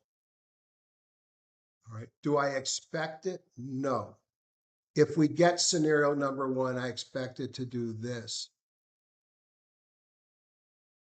and then go up. Just like I thought gold was going to bounce around under the 200, in this case, a trend line. We failed this trend line multiple times. 3 days in a row, we failed. We failed it here. It would make sense to me that we slow down here before we break above. This is the bull scenario. Well, the bear scenario is pretty easy too. The bear scenario is, if I stutter step here on that 100-day moving average, and we go down towards that 200. And then we either go down big, unlikely, or we bounce. Or we could bounce here on the 100. That to me is the bad scenario. Now, I've raised cash. Why? Because I don't think this is anywhere close to 100%. It's probably not even the most likely option. I don't think this is the most likely option either. I'd be short the market or in cash. I think the most likely option is we follow this seasonality, then we go down a little bit, and then we have to have this, and then we go higher. That's my expectation. And if you look at one of the cool things that we programmed in for you, here's your projected seasonality based upon 5 years, 10 years, and all data that we have. And that says that the NASDAQ is in a period of chop to a downward tilt for the month of October. More reason that I went into cash. And then somewhere around here, in the middle of October, it bottoms and it runs up into the end of the year. So why, I'm not, again, the arrogant story again. Am I that arrogant that I believe I know more than the market? I don't. These are the three scenarios. If we get the high road scenario, I will deploy more cash. I would probably deploy more on Monday, especially if we take out this intermediate trend line. All right. I will deploy a lot more when we close above and retest resistance. If right now we're sitting at a bad place, okay, let me kill those drawings. Bad's the wrong word, in a dangerous place. If I'm going long, I apologize. We are sitting among the 17 and the 21-day E. Technically, we're below the 21-day E. That's bad. But we're not enough below it that I'm going to say anything. I think we have a clear-cut path of what it looks like to go higher. I don't want to drop. Again, this is just me thinking out loud. To me, this is a line in the sand. And I've drew the line below the follow-through day line. If we break under this line, I don't want to be in the market at all. And by the time we get there, at least I don't want to be long. This 100 is going to be pulling up here. And I'm going to be in cash and probably shorting the market. My weeklies are probably changing. But if we can stay in between this red, this green here, and this white thing and bounce around, that's what I expect to happen. More chop, maybe a chop drifting lower. This 100 might be a natural place to bounce. And then before we know it, we got major wind at our back. So that's how I look. So I'm prepared. If we're chopping around, I'm happy. I'm in cash. Not cash. I'd say I'm 50% cash. And if I put back the money I took out to buy the car, I'm in 75% cash, but that doesn't count anymore. And by the way, if I have puts at the money to protect a position, I count that as cash because I know what it's worth if I sell it tomorrow or Monday. It's worth what the cash value is of those puts. Or the strike value is. That's how I look at the market, and I learn from Ian, always be open-minded, know what I'm going to do if we don't hold and we break below this bar. Know what I'm going to do if I break above, and know what I'm going to do if we go sideways. So we're almost done. High jump, we've talked about it forever. It's a mathematical equation of what extended looks like. I think I improved it. Ian talked about the high jump. It's the extension from the 17, the 50, and the 200. If you plot each of these, green is the 17, blue is the 50, red is the 200, and the one on top is if you add them all up.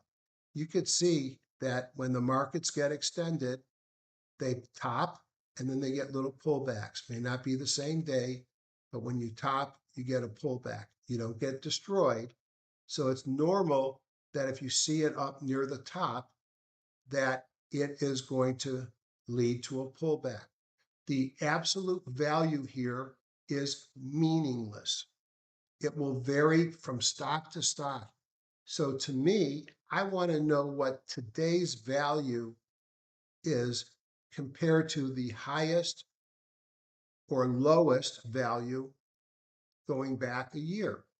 And if I'm at 95% of the high jump, it tells me today's extension is at the 95th percentile, which means it's more extended than the 95% of other days. And that tells me I don't buy there.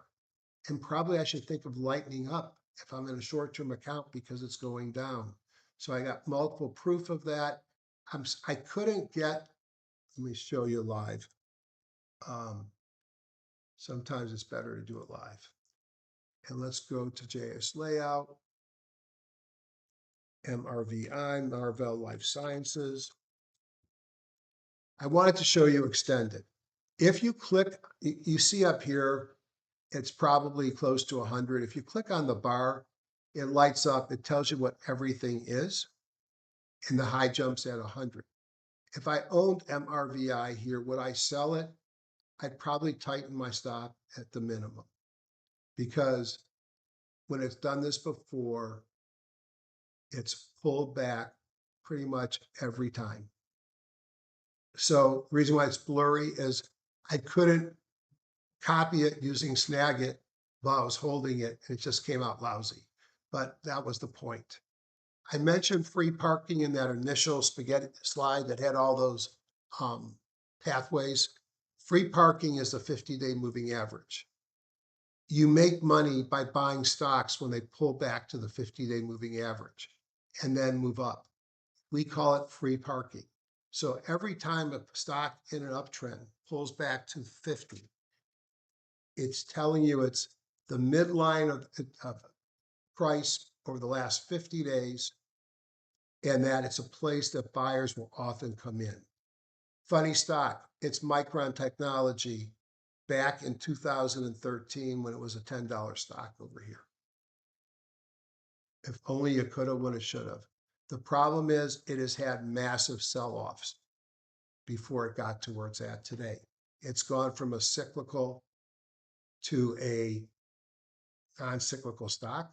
That's why the price is discounted. I don't believe it, neither does anybody else. Eventually it's going to sell off, but no one knows when. Bucketology, Bollinger Bands have a top and a bottom.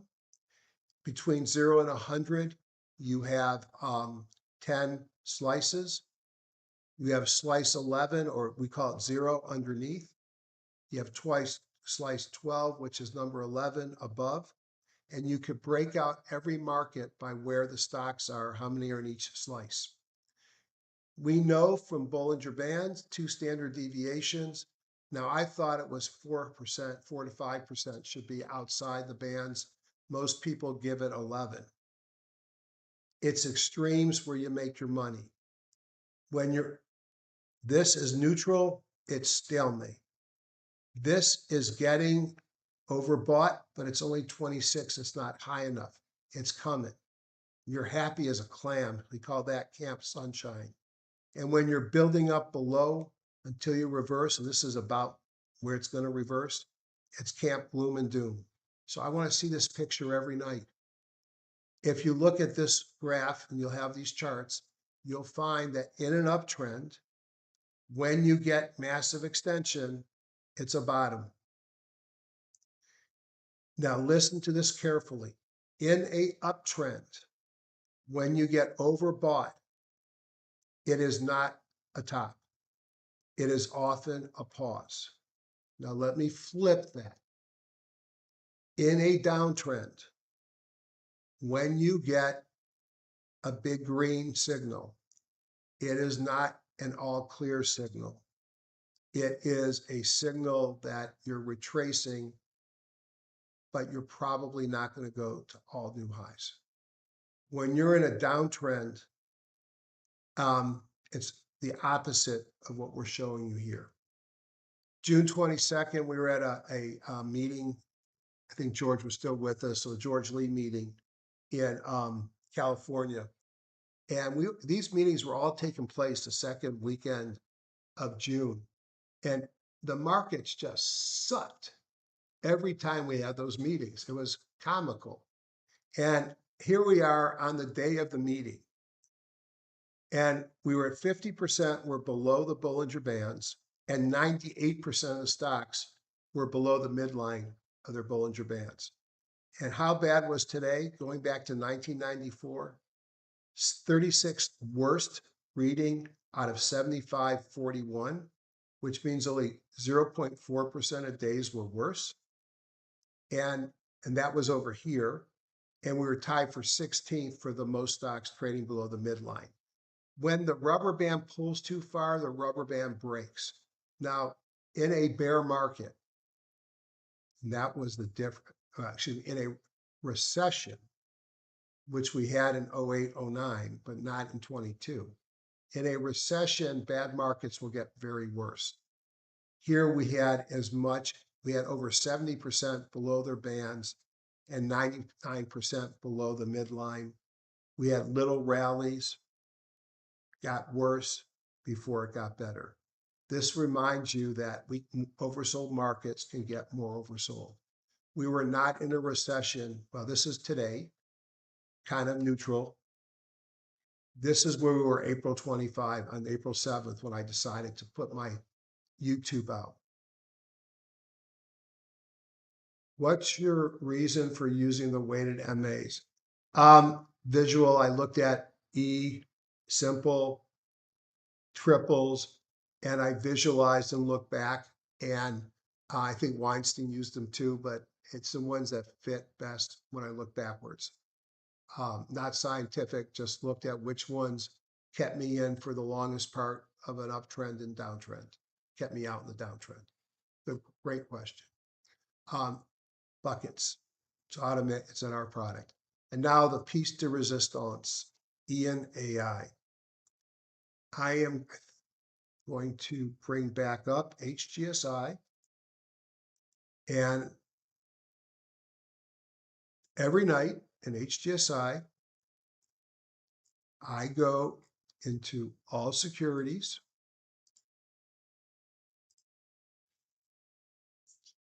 No, that's not all securities. That one is. I got 13,000 securities.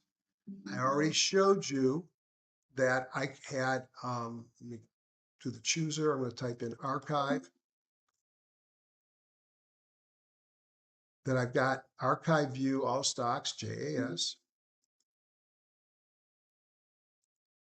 So now I've got all the stocks and a massive number of fields. You don't need all those fields to do this. So what you're going to use is not me. You would use, you have to import it from EdgeRater. But Edge has somewhere archive view. A view in HGSI is a combination of two things.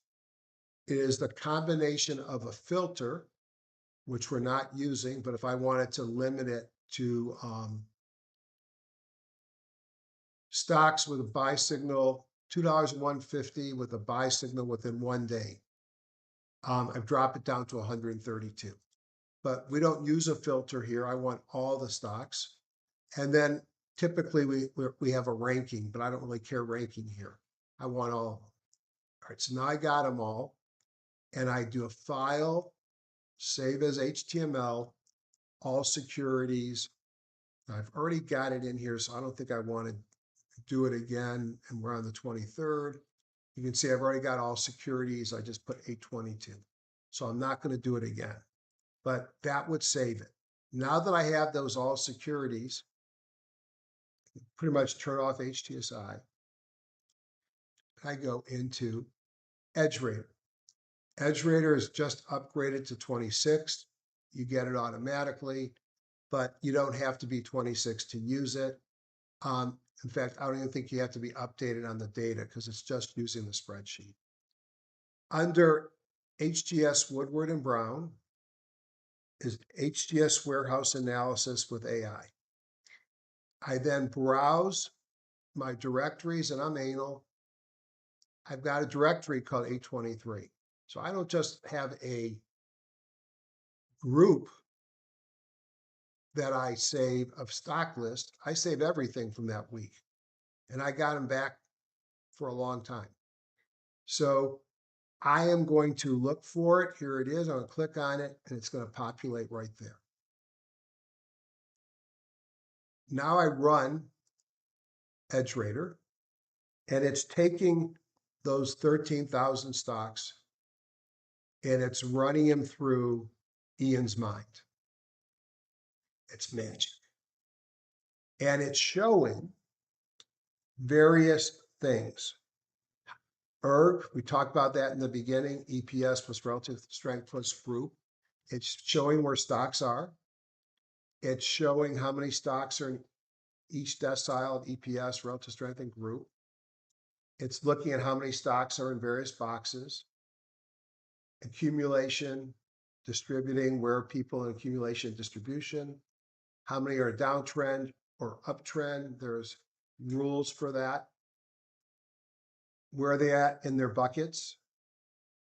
Bollinger percent one-day change, which is a big deal. Analysts' recommendations, they pull it from their source. Directions of accumulation and distribution. Velocity of accumulation and distribution. And the rankings of 1 to 5 by the analysts, how many stocks in each one. The O score, current consecutive quarters interest, or I can't remember, one's earnings, one's revenue. It's looking at current quarter, can't remember the exact words. Price changes for each stock per day, price changes over a period of time. And remember, you're AI, you don't need the numbers, you know the stocks in your head. And then down here, he's looking at something that I'm not good at, so I'm only going to say it's the volume point of control, part of the volume spread analysis things that Ron Brown does. Now, I could not tell you heads or tails from this, but I click on this and it takes 3 minutes. It is going to generate an AI summary using Ian's tools. Now, one of the problems is you have to have a large language model data set underneath that's creating all the learnings and helping you predict the future. We don't have enough data. Chris has a decade, I think, of data he saved, maybe 12 years. So when you get an answer from the AI predicting what this means, he has limited data. So I'm going to talk about that again in a minute. So it's developing. Now I'm not going to wait. I would highlight that, hit Control C, and go to my Chrome. And this probably has to be Chrome is my guess. And in Chrome, I'm going to bring up my friend Notebook LM, which has now called Gemini Notebook. and it is free. Unless you're like me and you go crazy. And you could see, I go crazy. And what you do with this is I take the text. Let's see if it's done. I take that text. I Control C. I bring it over to my Google Chrome. I Control V, what it looks like. Just don't want to run it again. Copy text, Control V, and it looks like nothing copied. And then I realize it's copying black on black. I hit insert, and the AI tool, which is ingested the history of the data that Chris has now ingested it. And then I'm going to make out of this a slide deck and a video. So I go to slide deck, and I like them to be detailed and long. Generate. I go to video overview. I like to be cinematic, and generate. And this is going to take 10 minutes. So I'm going to look at yesterday's. Well, it's this one, but I just did it. So I want to go back here. This is what's running right now. This was yesterday's. It created a slide deck. And this slide deck basically applies Ian's brain to the data. And what did it tell me? Great fundamental quality based upon how high the O score is in the HTS boxes, but losing institutional sponsorship. It shows you over the last 2 weeks what the bongo has done, what the breadth has done, stocks over the 50-day moving average, and what institutional flow has done. The next slide shows you the footprints of these changes, and I'm not going to go through all of it, but it ends up giving you, if you're aggressive, capitalize on the earnings surge in active sectors with box 1 through 4, high relative strength rank, AD rank A and B. And these are the industry groups or sectors to look at, moderate and conservative. If you don't like to look at slides, it also creates, which I don't think you'll hear it. It made a change. You'll see if you can hear it now. Aggressively in the opposite direction. Right now, the dominant narrative across the street is that the post-tariff shock recovery remains complete. I'm not going to spend a lot of time because I don't know if this is coming through at all, but the point is you can create either a PowerPoint or a video. I use this tool to condense books, to take videos and create PowerPoints. Gemini LM has just become a powerhouse for me, in addition to Grok and a few others that I'm playing with. And if you're sitting out there thinking, nah, I can't do AI, I'm 68-year-old curmudgeon, and I can't get enough of it. It's really cool. All right, let's just go ahead and finish the story and call out one of the needs.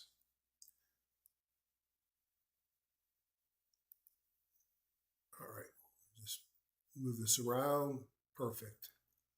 And put that up. Okay. So imagine how every night using these tools you can do this. Unfortunately, there's a problem. All right. First, it starts with HDSI. That's not the problem. It's the power of Ian archived in a tool, turns charting technicals and fundamentals into searchable number fields, scanning, ranking, charting, best filtering. And as I mentioned, George Roberts created this for and with Ian. Now, historically, I would take this data and run it into this program, which is just a warehouse view, and it would tell me the performance. This on the left is up or down, just for a period of time a couple of years ago, and what was leading. And you could see that the high growth stocks were actually underperforming the market. Back then, it showed you what relative strength rank was underperforming, very unusual. But that you can get a sense of what's good, what's bad at a given time. That was like kindergarten.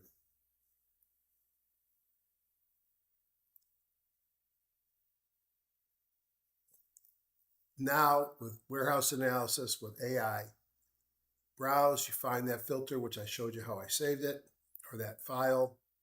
I hit run. It prints out this material or shoots out. I hit AI analysis. It gives me the screen. I highlight it, copy C. I put it in here. It gives me the summary, but more importantly, I can make my videos and my movies. This is the key. There are limited back dates available.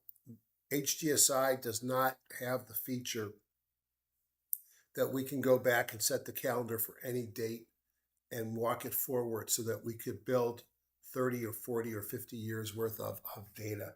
It's really unfortunate because this is so powerful. So I wonder with crowdsourcing, I have weekly files going back decades or a couple decades. Got to find them all. And I stopped doing them about 18 months ago when I launched my own platform. But do others have those? If you do, reach out to me and tell me what kind of archives of all securities you might have available, because it might be worth creating a directory, everybody uploading what they have into it, and letting Chris or Praveen see if they can't use it to give us more back data. Knowing that, hey, over the last 10 years, when you see this pattern, this is what you're going to see, has some recency to it, and that's good. But if you had 50 or 60 years of data, instead of saying it's happened 3 times, but if you look back 65 times, this is what you expect, I think it would be even more powerful. So, on that note, I think it's time for me to say, time to close it down. So the output slide deck or video, nightly market analysis. I've been doing this for 20, 30 years. I never charged for anything except for live meetings. And then I developed a software platform. You got to pay for data and pay the developers. So we charge for that. But the education I do online is free. Like today, I hope people found value. Sweeter Trade, that is my site. If you want to buy the software that I demonstrated, which would be my program, as noted, I am willing to, until the end of the year, let people have the original version, which will skin and look the exact same as what I showed you today, which was called MRI, which is going to be Sweeter Trade Basic, probably, or Sweeter Trade MRI. And what we'll have is you'll have the ability to, what's the word I want to say, to do everything I've shown you today. And you'll get it for $1,500, inclusive of all discounts, $495 starting year 2 for data. But at any time in the first 6 months, you can upgrade for no more than $1,500 if you want the full program, which incorporates John's stuff. Just reach out to me at marketmripro@gmail.com if you have any questions. I always like to part with Ian's easy button. Be your own guru. That was Ian's message. I talk about stuff all the time, but I rely on myself. See one, do one, teach one. You see me, now do it, and then teach others. Investing is a business. Make sure you have the right employees, tools, and software. Continuing education matters, and trade the market we have, not the one you think we should have. Thanks to all of you who joined me live. Once again, those who watch it, and I'll be putting out a request Sunday or Monday to click on a link and register whether you can attend or not for an upcoming meeting. I always have to get 50 so I get exposure to other people. If I don't get 50, I don't get reinvited again, and you guys haven't let me down yet. Thanks, everybody. I'll see you on Sunday for part 2, which will be just a market review. just.